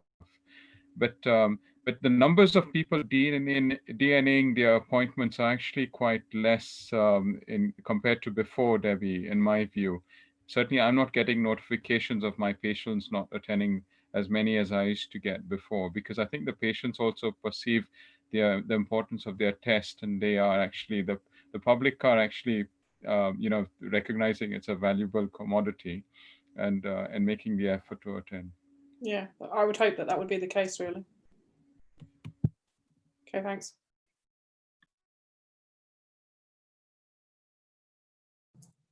Jason? Yeah, I was just going to respond to Debbie as well. It's surprising, actually. I mean, I get letters, obviously, from the trust, and I regularly, probably every day, get letters where you see that clinicians have tried to phone patients up, and they've tried several times and not been able to get hold of them. And even within primary care, I can have incidents where people will phone up in the morning for a phone back later that morning, and I can't get hold of them.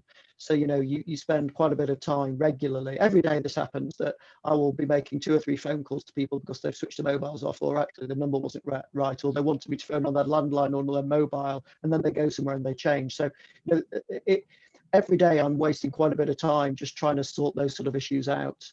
But they don't appear as DNAs, because fundamentally you do tend to get hold of them eventually, but there's a lot of wasted time in that sort of work. Okay, thanks. Any other questions for Ian? Okay, thanks, Ian. I think you've got a bit of a longer rest now. Let's move on to quality and patient engagement. Sue. Okay, thank you, Chair. So starting with the quality and safety report, I'll pick out some headlines and take questions if that's okay. So going through from page 3, which shows the data for healthcare associated infections and the C. diff figures for both the Foundation Trust and the CCG, remaining slightly above the locally set trajectories. So work in this area continuing. E. coli cases, you'll see the numbers are below the locally set trajectories. And through on to page 5, we see the CCG infection prevention control nurse is continuing to support GP practices, the GP hub that we mentioned earlier, work around care homes, the care home work stream together with the local authority, and supplying advice, guidance, and then the training programme about infection control into care homes. Advice related to COVID and flu and any other outbreak information. She's linked into the joint work to respond to all outbreaks across Rotherham. And the CCG continue to review safe working arrangements to allow staff to visit or work from Oak House. So obviously that's the health and safety with a strong infection prevention and control input in there. There's signage, cleaning supplies being freely available, and we're currently monitoring the numbers of CCG staff that visit the building to look at whether what we've got in place is sufficient. The CCG infection prevention control nurse also supports planning for and supported planning for the primary care flu vaccination programme. Some of that's already been mentioned, and the partnership approach to ensuring as many as possible of the eligible groups are vaccinated against flu. And we've already heard how important that is every year and how extra important it is this year. So moving on, within the Foundation Trust, responsibility for learning from deaths will shift to clinical effectiveness, with increasing emphasis and focus on the triangulation of all information, such as serious incidents, coroner's inquests and the learning from deaths work stream. Internal work at the Foundation Trust to address delays in the serious incident investigations and the submission of reports, as we've discussed before, and also to improve the quality of both the investigation and the report, is now resulting in serious incident reports starting to flow through the system in a more timely manner. We've had a discussion about that at contract quality this morning, and we continue to monitor the position there and hope this is maintained. I've had a meeting with the Director of Nursing at RDASH, our mental health provider, to discuss both attendance at the CCG Serious Incident Committee and the process to gain assurance and clarification about content report where necessary. They've reviewed the attendance at the committee and also some of their processes, and we hope to see improved information flows with regard to those serious incident reports. The safeguarding update includes information that's been circulated to primary care. Some of that around signs of safety. There's some more detailed information about some of these as well in the report. Look closer at the icon work around safety for babies, don't shake the baby, and flow charts for professionals, and a link into the CCG annual safeguarding report, amongst other things. Planning is underway for Safeguarding Week in November, with an exciting week of live streamed events and training opportunities that are currently being publicised across the system. And as you can see, moving on through the report, from the graphs on page 13, mental health delayed transfers of care continue to relate to a very small number of patients, and these tend to be more complex and vulnerable people, and work continues to address this and make sure that they continue to be safe and cared for appropriately. We've already mentioned, you've heard Ian and Wendy mention some detail about continuing healthcare. The team are facing particular challenges at the moment in the addressing of the backlog of assessments, which built up due to the emergency COVID guidance designed to free up hospital beds, and this in conjunction with the new hospital discharge guidance which has been released. All stakeholders, including the Foundation Trust and the local authority, are working very hard together to address these twin challenges and ensure that people are assessed and receive appropriate care packages in a very timely manner, and that no one is put at risk because of this. The more detailed information about this is contained in the report.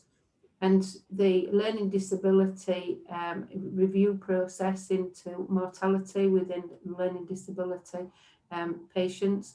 The reviews continue to take place. We are well on target to complete ours in Rotherham within the timescales, and the annual report has been produced, the final draft of which will come to the governing body in a future quality report.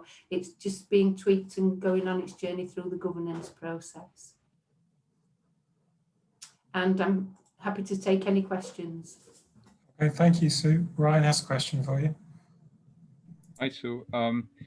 Just a comment really, and perhaps something which I keep seeing is the standardized mortality rate that is there, as well as the shimmy for the hospital. That is something which is of some concern, and although the assurance that they are going to count it differently may have an impact in bringing it down, suggests to me that it might not affect the true value, because the same recording process will affect the adjacent, the other hospitals as well, which you've compared to. So what assurances do we have from the trust that they are actually taking steps to reduce the standardized hospital mortality rate, and is there any kind of action plan in place as well from their side?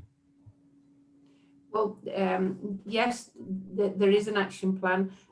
This is a standing agenda item on the contract quality meeting. It was discussed at this morning's meeting. The current plan is it's at the start with the shifting of the review process into clinical effectiveness, the recruitment of additional medical examiners to improve resilience in the service and to ensure timely review of mortality. And it hasn't fallen off the radar. Yes, it's high on their agenda. It's also on our agenda in terms of requiring assurance. And we do have a strong GP engagement in the contract quality process that delivers a level of challenge. Okay, any other questions for Sue?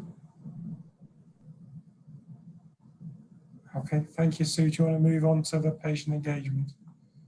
Yes, I will. You'll see at the beginning of this report, Health Watch are telling us that they are receiving many more calls currently. A lot of these are related to access to COVID testing. We know there are a lot of questions out there about this, and also access to GP practices. This was something that came up at the Patient Participation Group Network meeting that we were able to explore with people who attended, and Dr. Page was present at that meeting and was able to answer quite a lot of questions.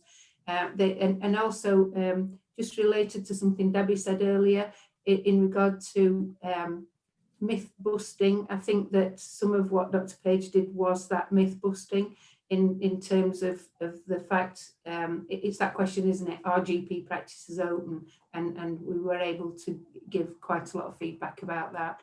So as I just mentioned, the network did meet virtually, and it seemed to go all right. Debbie can come in at the end of this and give her view on it, because you always wonder how this will go. There were people who couldn't access the meeting or perhaps wouldn't have attended even if it had been face-to-face due to availability. And most of those who didn't come submitted questions, which we were able to respond to and also collate the responses and circulate that after the meeting. I think that the attendance of the GP was really well received. There were lots of questions and quite a lot of discussion there. So local... Sorry, Sue. I was going to say we had, I think it was 23 people, something like that, actually came and joined us online. But as you say, there were lots of other people who participated in the meeting virtually because they submitted their questions. I think it was quite a positive experience. And I've shared that actually across the ICS about how well ours has done, and I think one or two other people have dipped their toe in the water but haven't had the same kind of success that I think we are having at the moment. And we're planning, aren't we, to do a third one? So like alternate. We're looking at different ways of delivering it, maybe bite-sized and working in tandem with Health Watch, where they're doing a bit of a 10 minutes on this or 20 minutes on that, and us being able to follow on with they're getting the themes and we're able to respond to them. We're looking at different ways we can deliver that and different ways of capturing the views. It's an ongoing process, and we need to make sure that we are continually looking to capture the views of our members of the public and our patients. Was there anything else you wanted to add, Debbie, or shall I carry on? No, I mean, obviously I've read your report the same as you, and I'm aware of what Helen's been up to, but she's certainly in touch with a lot of our community groups, isn't she, directly, one-to-one, in addition to CCG meetings, and you know, some of our older residents, all sorts of the carers forum, they're all out there. And later this week, we're actually looking at community projects to do with men's mental health and being able to perhaps award some small financial bursaries towards some of those projects. And a lot of those projects that have come in asking for support are all about mental health and reducing anxiety and supporting isolation and befriending and all those sorts of things, which you would expect, really. So looking forward to Friday when we start to review those project submissions, really. Yeah, and those small financial awards are always really well received and seem to be put to good use. So we're just a couple of other things I was going to mention. Local consideration is being given to work that might need to take place with carers, particularly in relation to support over the winter period. And we do know that that being isolated and isolating has had effects on people, and we're looking at work that across stakeholders that can offer support where needed. The CCG engagement office is also linked into work with Age UK and the Older People's Forum to capture the voice of older people, as Debbie's just alluded to. And you'll see some reflections from the Older People's Forum chairman within the report. And WEHEI, the Friends and Family Test, is due to start again in December. But we are waiting for further guidance about this. Happy to take any questions. Okay, Jeff's got a question for you, Sue. It was just more feedback, actually, just from a PCN sort of locally that had started up doing some digital PG, just to say that they found it was more inclusive than the groups of people that they normally got. It's easy for younger people, working mums. So COVID's like funny, isn't it? It's forced us to differently, understandably, but some unexpected sort of positives as far as sort of those changes that we're making. I definitely agree with that, Jeff. I mean, our PPG meeting, we had a wider demographic than we've probably had in the last 6 or 8 months, haven't we, Sue? I mean, we had people from all sorts of different walks of life, and it seemed that, like you said, that the people that are comfortable were happy coming on. We had a good mix. We had people who, because we did that trial event beforehand to check out that everybody could at least access, if they had got digital and then perhaps weren't confident to use virtual conferencing, that they'd had a go at that with us. So I think we did the best of both worlds, really. We ended up with people who we would normally have seen, but we also broadened that demographic very much so. Definitely. I would agree, though I would also say that it was an older attendee at that meeting who drew our attention to the fact that we need to keep in our mind those that are digitally excluded, that tend to be in their age range. I know I always say this, but my father's 90 and my mother's 87, and they don't feel they're digitally excluded, but they are in a minority among their friends. So some groups find it easier than others, which is why Helen is constantly looking for new ways to capture the voice of different groups out there. That's really important. It definitely shouldn't sort of only go digital in terms of that, but the fact that you sort of got that, but also, as you say, people can email it as well. They might have a question which they can get an answer back to the next day, but can't necessarily turn up to the meeting, isn't it? So it's interesting what it sort of opens up. And we actually had a couple of written responses, Jeff. People actually used snail mail, which was really nice too. Yeah. So, we'll take it anyway. Yeah, definitely. Okay. Thank you. It's not a question really, it's just a comment, and it's the comment on the impact on carers and who probably even before COVID were probably feeling pretty isolated and struggling anyway.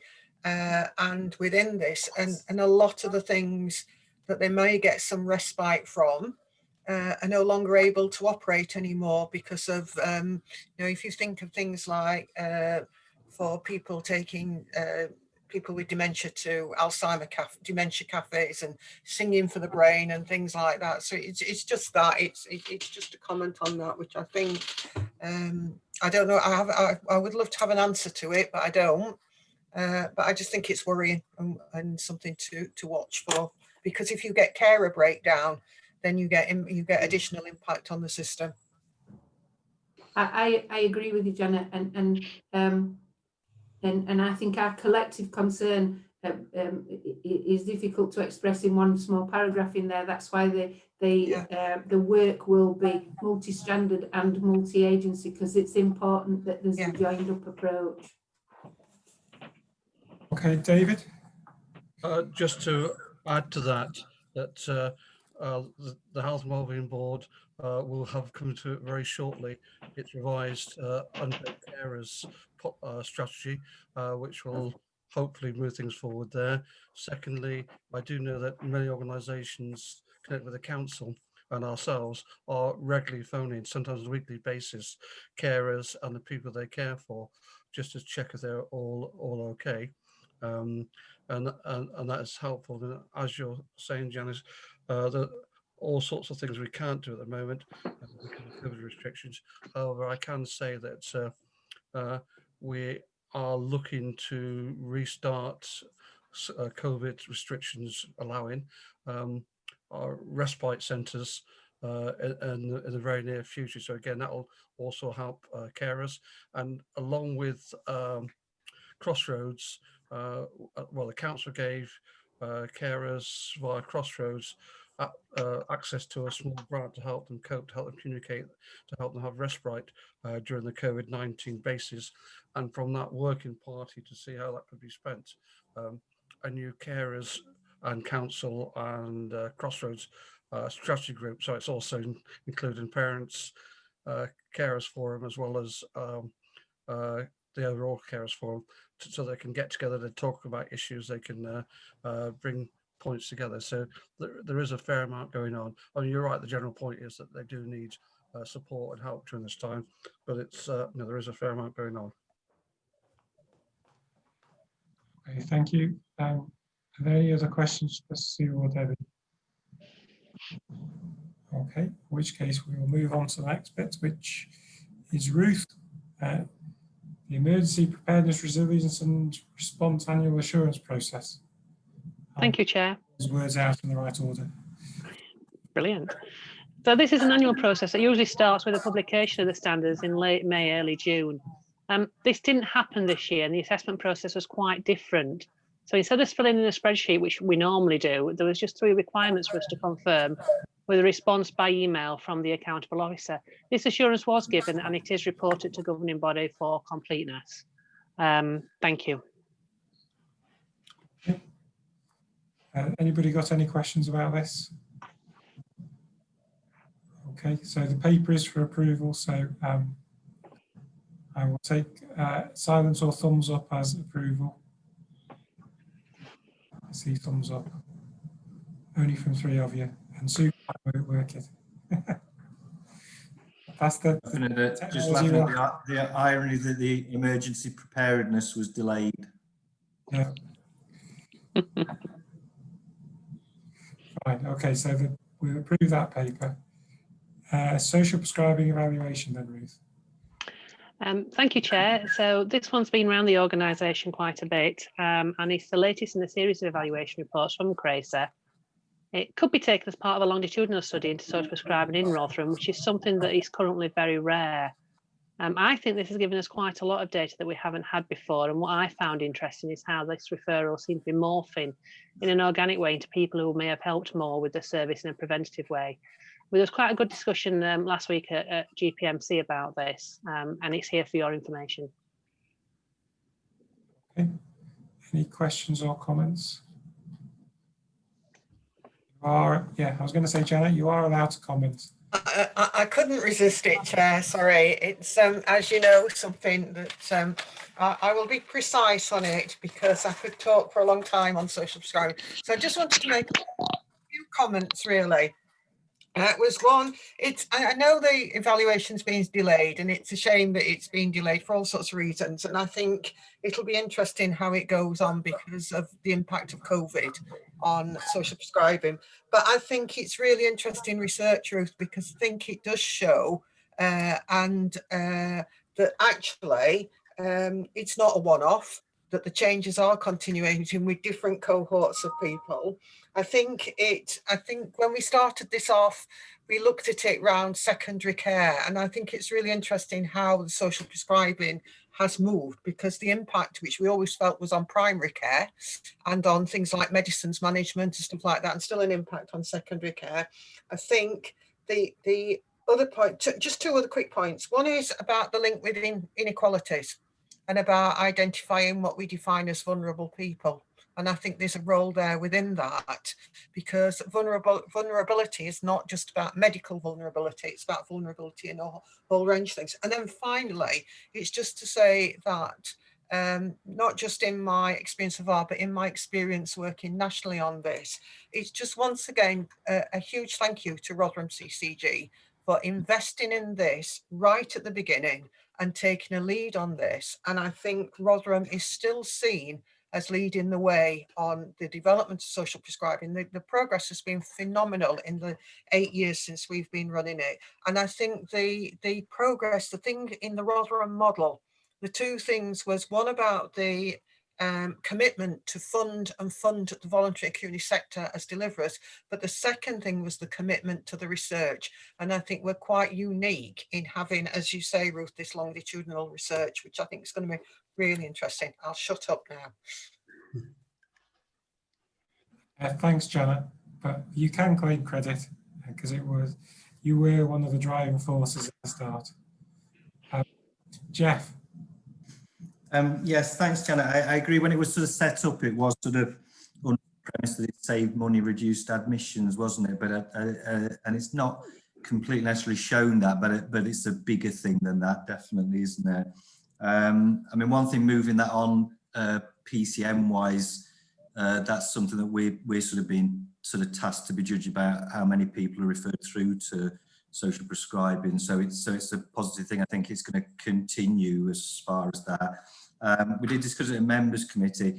I think yeah, sometimes just like trying to gain sort of some of the sort of points from that. So I think there was a thing about like ethnic minorities was a significant sort of low referral sort of to say what, in a sense, what one thing that tells us something. The question is, why does it tell us that, and sort of what do we do to change that? And I think like you saying with inequalities, if that's the proportion of the population, you'd think it would be an equal proportion of people that were referred.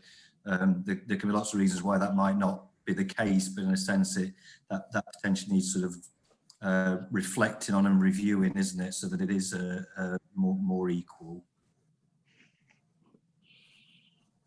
Okay, thanks for that feedback, Jeff.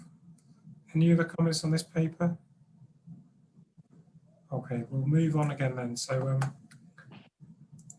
I will shout Stuart's name so he knows that it's time for him to put an appearance in, although the next policy is under Wendy's name. Stuart, as our prescribing lead, has attended as well. So I'm not sure whether Wendy or Stuart are going to introduce this paper. Sorry, Chair, do you want me to take this paper? I think Stuart's really here to present the Q1 report later on the agenda. Oh, sorry, I did. My agenda hadn't gone down that far. No, it's fine, it's fine. I apologise, Stuart, for bringing you in too quickly. Just I'll carry on with my emails. Okay. Just before I start, I apologise. The header is missing some information. This did indeed go to OE on the 26th of June, but it also went to SCE on the 3rd of July, and it's since been to Aqua on the 1st of September. So that information's just missing from the header sheet. So I apologise to members for that. The existence of a rebate policy is not a new thing. The CCG already has a rebate policy. This is a South Yorkshire rebate policy. Just to make sure we're all in alignment, it's along the lines of that. Importantly, the South Yorkshire and Bassetlaw policy encompasses the things which would be important to Rotherham CCG. So in the header, there's an outline there of the 4 key points.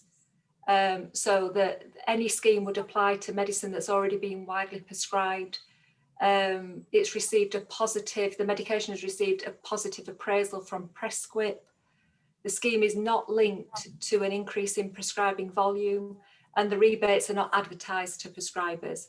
So each of those principles are incorporated into the SYB policy, and in that way, it presents as little problem.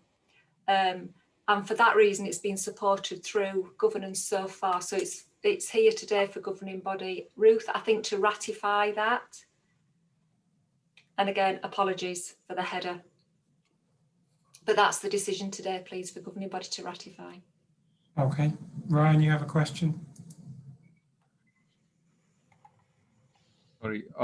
Wendy, there's some formatting issues, I think, on the paper with regards to bookmarks and things.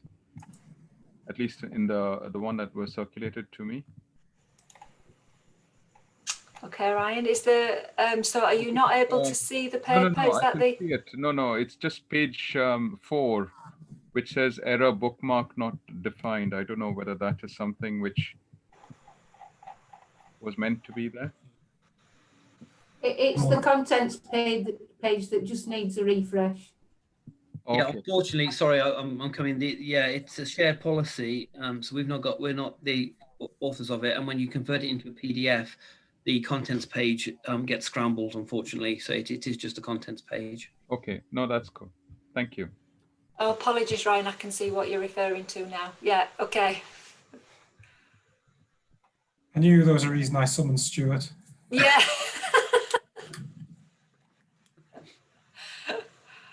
Okay. So as a board, we're happy to ratify the decision about this policy, as adopting this policy.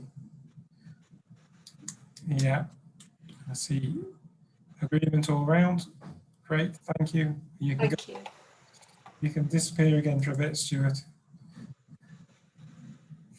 Okay, another 3 policy here now. Ian, safe haven policy. Yeah, thanks, Chair. I'll hopefully be brief on these policies. They've been through AQUA and received support, so we're just looking for ratification. The safe haven policy just sets out our requirements for sending, receiving, and the safe and secure handling of personal information across and within the organisation and partners. There's no material changes to this one, Chair, just some minor amendments. So I'm asking for the governing body to ratify the decision made at AQUA. Okay, John, AQUA, we're happy. Oops, you're on mute. Still on mute, John. Let me just. Yes, Chairman, sorry. We reviewed AQUA. We were happy it'd been through the right process and that the reasons for the changes to the policy were pretty clear to us. So we endorsed it, yeah. Okay. Any questions about this policy? Okay, so as a board, we're happy to ratify this. Everyone's finding their thumbs up now. Thank you, Chair. Okay. I take that as ratified then. Confidentiality policy. Thanks, Chair. So again, it's followed the same process and has been to AQUA recently and was approved in AQUA, so looking for ratification of the policy today. This is one that's had a full update in terms of confidentiality policy to replace the confidentiality code of conduct policy that the CCG had inherited from the former PCT.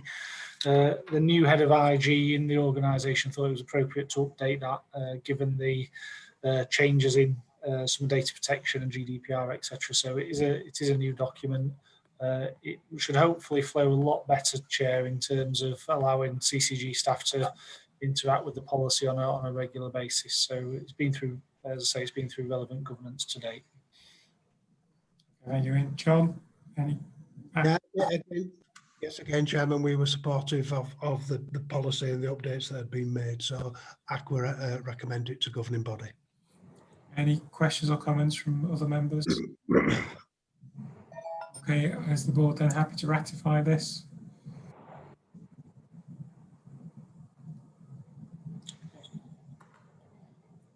You, Chair. Yeah, I'll take that as everybody. Thank you. So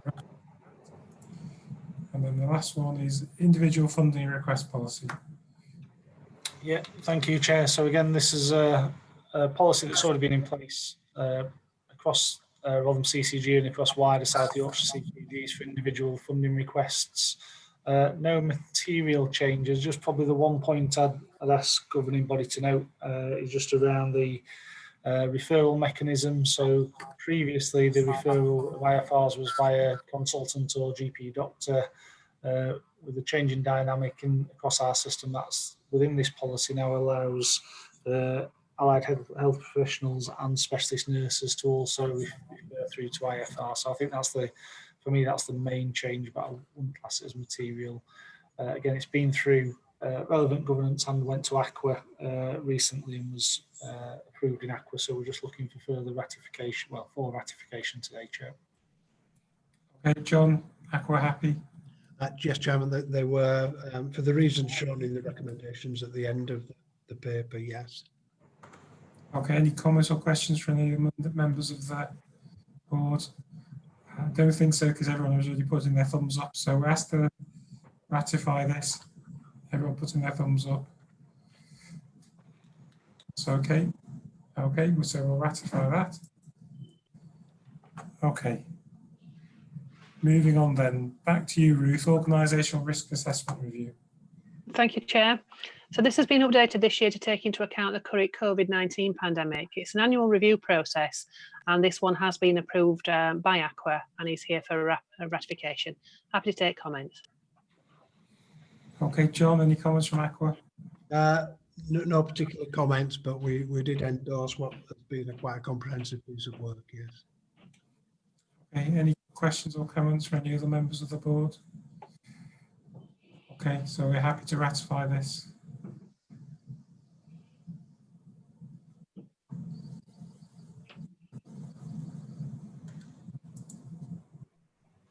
Okay, in which case we shall move on, and it is finally time for Stuart to come back to the meeting.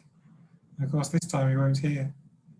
Oh no, he is. I have heard it just takes a while to get everything to all the clicks. Okay, so good afternoon, everyone. This is I'm here for the quarter one prescribing report. And just briefly, I'll go through some of the headlines and then take comments. So we finished the financial year 1920 in a fairly strong position.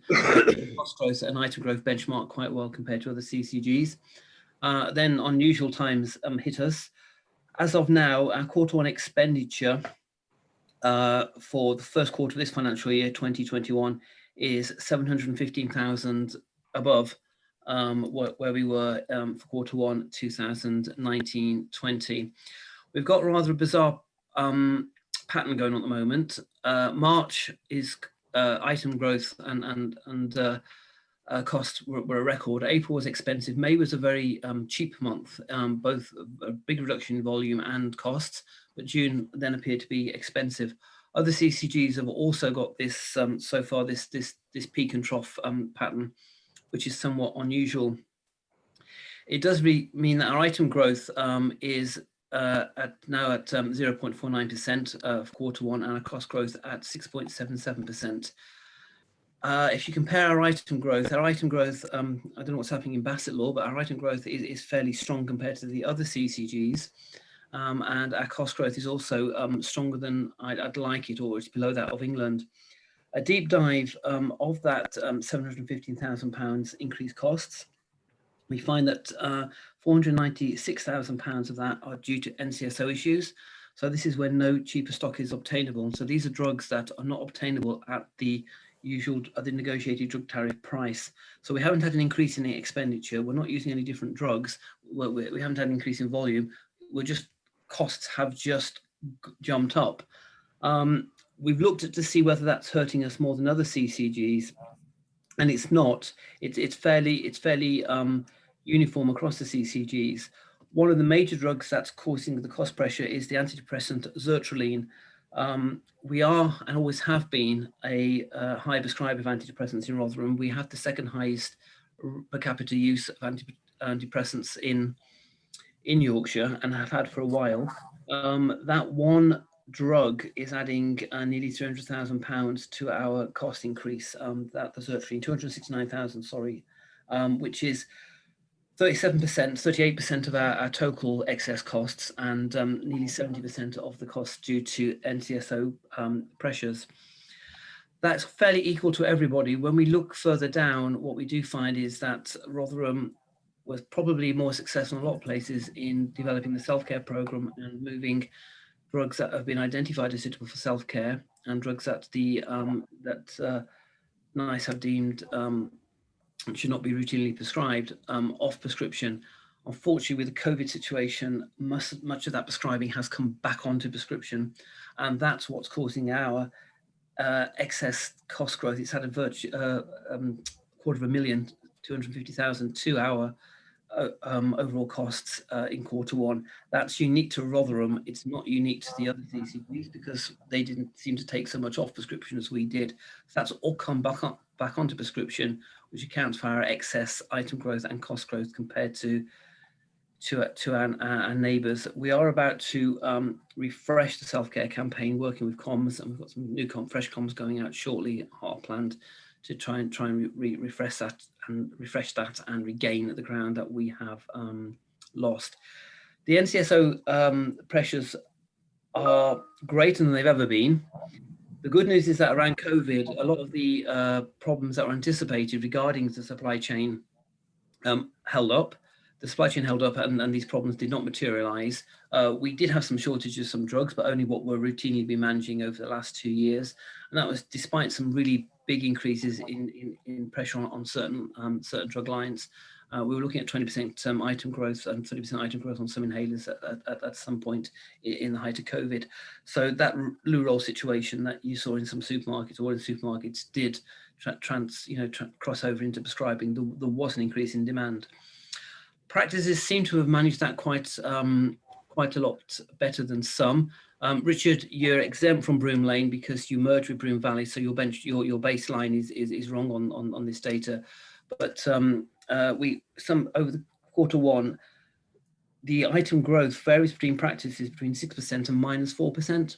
So we can see that over the COVID that some practices responded to the pressure to prescribe to patient demand, others held firm. So we are sharing this information with practices. Going forward, despite the difficult times, we've got a couple of good projects, interesting projects I'm quite proud of launched. We have just launched the revised infant feeding pathway, and that's gone live. We're about to start doing some quite challenging antidepressant medication reviews in patients, and we've got some quite interesting work going on reviewing insulin. So that's kind of a whistle-stop tour of Q1. I'm happy to take any questions. Okay, any questions for Stuart? Okay, Debbie. Thanks, Stuart. I did notice in that table that you were just talking about, where they showed all the different practices, that one PCN in particular, I think it was 4 out of 5 of the practices were running at that 5% growth, and there's the second one where 2 out of 6 of the practices were running at around about that level. Is there anything that we can do positively towards prescribing within a PCN framework? That's a really good question, Debbie, and it's the joy of the job. There is such a big variation between practices, and we are feeding this at the PCN meetings that we attend. We are feeding this data back to the practices and back to the PCNs. The biggest tool that we have in obtaining change is peer review, peer performance. Nobody wants to look bad against their colleagues, and we've always shared this information and been transparent in Rotherham. So we are having those discussions now and asking them to reflect on some of the practices to reflect on why they did demonstrate such a high item growth.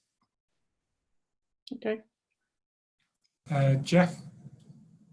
Yeah, just think of a couple of points really. I mean, when Ian had done the data about sort of all the other things that we look at, referrals, A&E, whatever else, that period of time is just like so unique in terms of actually trying to draw anything sort of out of it. There were so many things going on, and I know you sort of said that, Stuart, about practices not being sort of pressured to prescribe in terms of whatever else, but there wasn't a policy about whether we were or weren't prescribing. There was a pressure from patients about getting hold of medications and whatever pressure, wasn't there? So I think it's just a difficult time to sort of to draw any potential conclusions from. But interestingly, I think yeah, we all felt as though there were actually probably more prescriptions earlier on. The point about yeah, prescribing in PCNs, I mean, I suppose one thing with PCNs is that we are actually all starting to get additional roles and sort of pharmacy teams, as it were. So in one sense, that's up to each practice and PCN about how they use those things, but actually having a resource from that point of view that can actually support patients and practices is a completely different thing. I know your comment of peer pressure. I think our practice forever sort of scores poorly on things. So there's the peer pressure, but it's actually doing something about it. It's having the manpower and the time and motivation. So actually putting people into place, I think, potentially makes a difference from that point of view. yeah, and it's interesting that the no cheaper alternatives as far as that. Again, that's a difficult time for all of us. We weren't all necessarily getting options and availabilities and facts and figures about what else was available that was cheaper. And it's interesting that certainly, I apologise again, that's sort of gone over my head. Lots of things have. We're aware you can't prescribe this isn't available, certainly and presumably just like racked up in price, but as long as it wasn't not available, so that it just got paid for. But that's the difficult one to say. If you were starting someone on an antidepressant today and you knew that were £20 and something else is £2, it influences your prescribing. If someone's already on it, it's not quite the same to then say I'm going to change you over to this. But again, the issue we had with that is certainly sort of high cost for a week, for a month, for 3 years. The sort of information's not out there to sort of make that as a clinical need, isn't it, or a judgment? You're absolutely right, Jeff. If I could just briefly respond to your points. First of all, it was a crazy time, and I felt I spent most of my time in Q1 on the phone telling people, actually don't do anything. I don't think you need to do anything. Don't panic. Don't do anything. And certainly the rumours were going out. I mean, we were getting at one point it was give everybody or give all the COPD patients antibiotics, give them all steroids for rescue medication just in case. And then they said, don't give them steroids. That's probably the worst thing they could have if they do get COVID. There was so much of that, and it was really tiring and draining, and the situation was changing rapidly. Also, with the NCSOs, don't beat yourself up about that, because there's absolutely nothing you can do about it. We monitor it, and if it's potential to switch, or we could change our advice, we'd get that circulated. Sertraline is the first line antidepressant in most cases, as recommended by NICE. It's NCSO at the moment. We had a similar situation with Lanzapine last year. If that had been NCSO at that price it was for the whole year, it would cost over $1 million extra. As it was, it stayed at the high price for 4 months. It's crystal ball gazing. I can't imagine that Sertraline will stay at this price forever. If it does, it's going to affect everybody equally. So, there's nothing that we can do about that.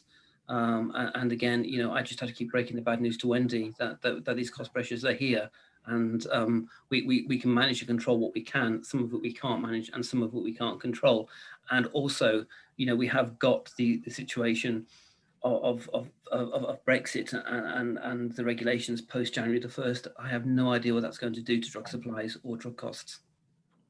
Just got one point, sorry, I'd forgotten, was specifically, I think before, as you say, Rotherham's had high growth in numbers, but specifically, I think the issue was before is that we already were at high cost medication. So if we're prescribing 10% more than Barnsley, and it only goes up 1%, and they've gone up 3%. If you're looking at the item growth is one thing, but where do we stand in terms of the costs and the items as far as that? The figures for this before, I think we would have been poor, haven't we? That's like one thing, but it's the increase is one thing, but it's your baseline as well that's like relevant. Yeah. So if we compare ourselves with CCG, such as Barnsley and Doncaster, which are good examples because they are linked to us demographically, we benchmark quite well. Our cost per patient and our items per patient are fairly competitive. That's largely due to the efficiencies we've saved by moving the things such as nutrition, stoma, and continence elsewhere. So on those areas, we do benchmark quite well. When you look at CCGs that were benchmarked to outside of South Yorkshire, then we benchmark less well. And again, if you look at what we prescribe, it's not what we prescribe; it just seems to be the volume that goes out in Rotherham and South and in South Yorkshire. We just issue a lot of prescriptions. That's why we've been focusing over the last 2 to 3 years on waste, and that's why we were pushing the self-care agenda to the degree we were. And it's a shame that we've lost so much ground on self-care, but we'll get it back. Yeah. Thank you. Okay, David. I think it's just a couple of points. There's a point about peer pressure and whether PCNs could be involved, which I think is a valid point. But I'd probably go further and say that I think the practice varies even within practices in individual GPs. So I quite often see prescription requests, which I knock back because it's an over-the-counter medication. one of my colleagues has let that go, and then that can generate quite a lot of work for a practice, say, explaining to a patient. And we've even had, complaints that have been 2 or 3 pages of A4 that we've had to respond to, which is a huge amount of work for something that, if you just let it go, in a point where our workload is increasing, just with the sheer numbers of appointments that GPs are now doing post-COVID, it's one of those things that if you sit in a committee like this and you see all the stats thrown in front of you, you can understand the reasons. But a jobbing GP who doesn't maybe come into this kind of environment doesn't necessarily realise the impact of letting those things go. So I think that can create quite a lot of hard work in the practices. The SSRI thing I think is really hard to deal with because we've been following NICE guidance. And that's something that's increasing. And I think that's probably been made harder by phone consulting. So we're getting a lot of patients asking for antidepressants. They've had them before. They're going through a rough patch because of COVID, losing their job, stress, all those things that we all know about. And previously, if you'd seen the patient face to face, you probably could have taught them out of that sort of decision that they needed antidepressants again, or had an alternative that you could go through. And I know there's like the Rotherham Hive and IAPT, but I think some patients find that isn't quite as good because it's not face to face, it's on the phone or it's via a virtual platform. So I think the SSRI thing is going to be really hard to address for this winter. And we're just starting now to see inhaler requests go back up. I think people are starting to panic about COVID again. So I've certainly seen in the last 4 or 5 days clinically a lot of inhaler requests coming through for people that wouldn't normally be on inhalers, a bit like what we had in sort of March and April time previously. Okay, thank you, David. Any other questions for Stuart? Okay, obviously, lots of hard work from you and your team, Stuart. So I think the board just like to ask you to pass our thanks on to your team for all the hard work and keep it all up. No problem, it's appreciated. Thanks. Okay. I'll let you get on. Okay, goodbye now. Cheers, thanks. Right, okay, we'll move. We've got minutes from other meetings, so we'll just move rapidly through that because we've been had a relatively hugely energetic meeting, but it has lasted quite a long time. So Engagement Communication Committee, is there anything you want to raise, Debbie, or any questions? No, there's nothing to raise, Chair, because I think most of this was covered off at the last governing body, because this goes back to July meeting and we've had a couple of governing bodies since then. So I'll take any questions if anybody's got anything about it. Okay, no questions. Okay, John, Aqua minutes. Yes, Chairman, these are from meetings in May and July, so they're a little bit historic, and there are no items that I need to escalate to the governing body today. So again, if there's any questions, I'll take them. Okay, yeah, I don't think there is. Chris, A&E Delivery Board, is it Chris? We've covered all the key issues earlier on in the agenda, Chair. Okay. Janet, Primary Care Committee. Sorry, Chair, I'm just finding them. No, these are from the August meeting. I'm happy to take any questions. I just want to pick up a couple of points from the September meeting, just to pick up, because we discussed earlier on about in the reset and about the IT strategy and the digitalisation, and it was just that it was mentioned at the last meeting about the changes in primary care in using the digital solutions, and really just to pass on the thanks from just not GPs that were present, from Primary Care Committee and from the LMC, about all the support that they'd received from the IT team on that.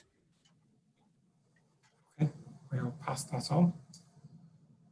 Okay, any questions for Janet? Okay, Remuneration Committee.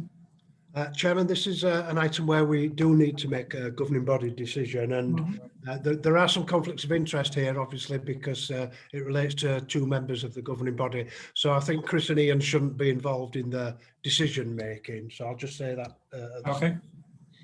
The meeting was held to consider the remuneration of the new joint accountability officer, accounting officer, sorry, for that Chris is taking jointly between Rotherham and Barnsley, but also to review the appropriate salary for the executive place director. The remuneration committee reviewed information provided to support proposals on salaries. We had benchmarking information, and we also had information about the jobs that would be undertaken.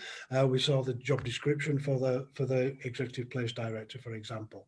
So we are, as a remuneration committee, recommending the salaries in the paper to governing body for governing body to ratify the recommendation of remuneration committee, please. Okay. Are there any questions about this thing? I think. Okay. In this case, it is ratify, Ruth, or do we need to have the right wording? No, governing body are approving. We're approving. I thought we might have to change it. So we're asked to approve it with obviously excluding Christian from that decision.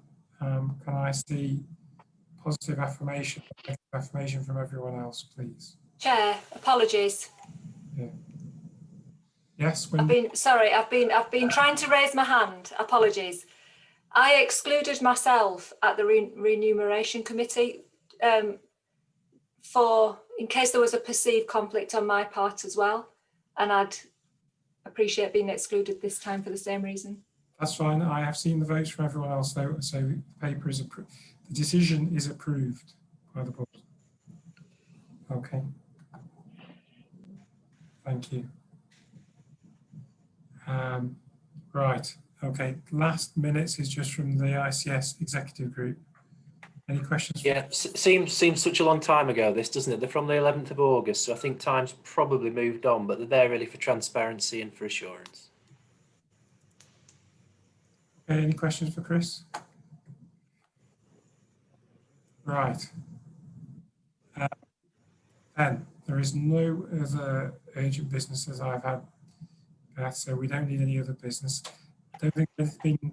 I think we've escalated, everything has been shown to be escalated to as much as we can in terms of COVID and winter planning. In which case we'll move on to the exclusion of the public, that representatives of the press and other members of the public be excluded from the remainder of this meeting due to the confidential nature of the business to be transacted, publicity in which would be prejudicial to the public interest. So we'll finish the public meeting there. We will meet again at 3:20 for the confidential. And thank you all for attending and watching. If you have from anyone else, any feedback, feedback about trying to do the presentations in a different way is gratefully accepted. Public questions are always accepted if you contact via the website. Otherwise, thanks very much. See you, the rest of you, in a few minutes. See you soon. Cheerio.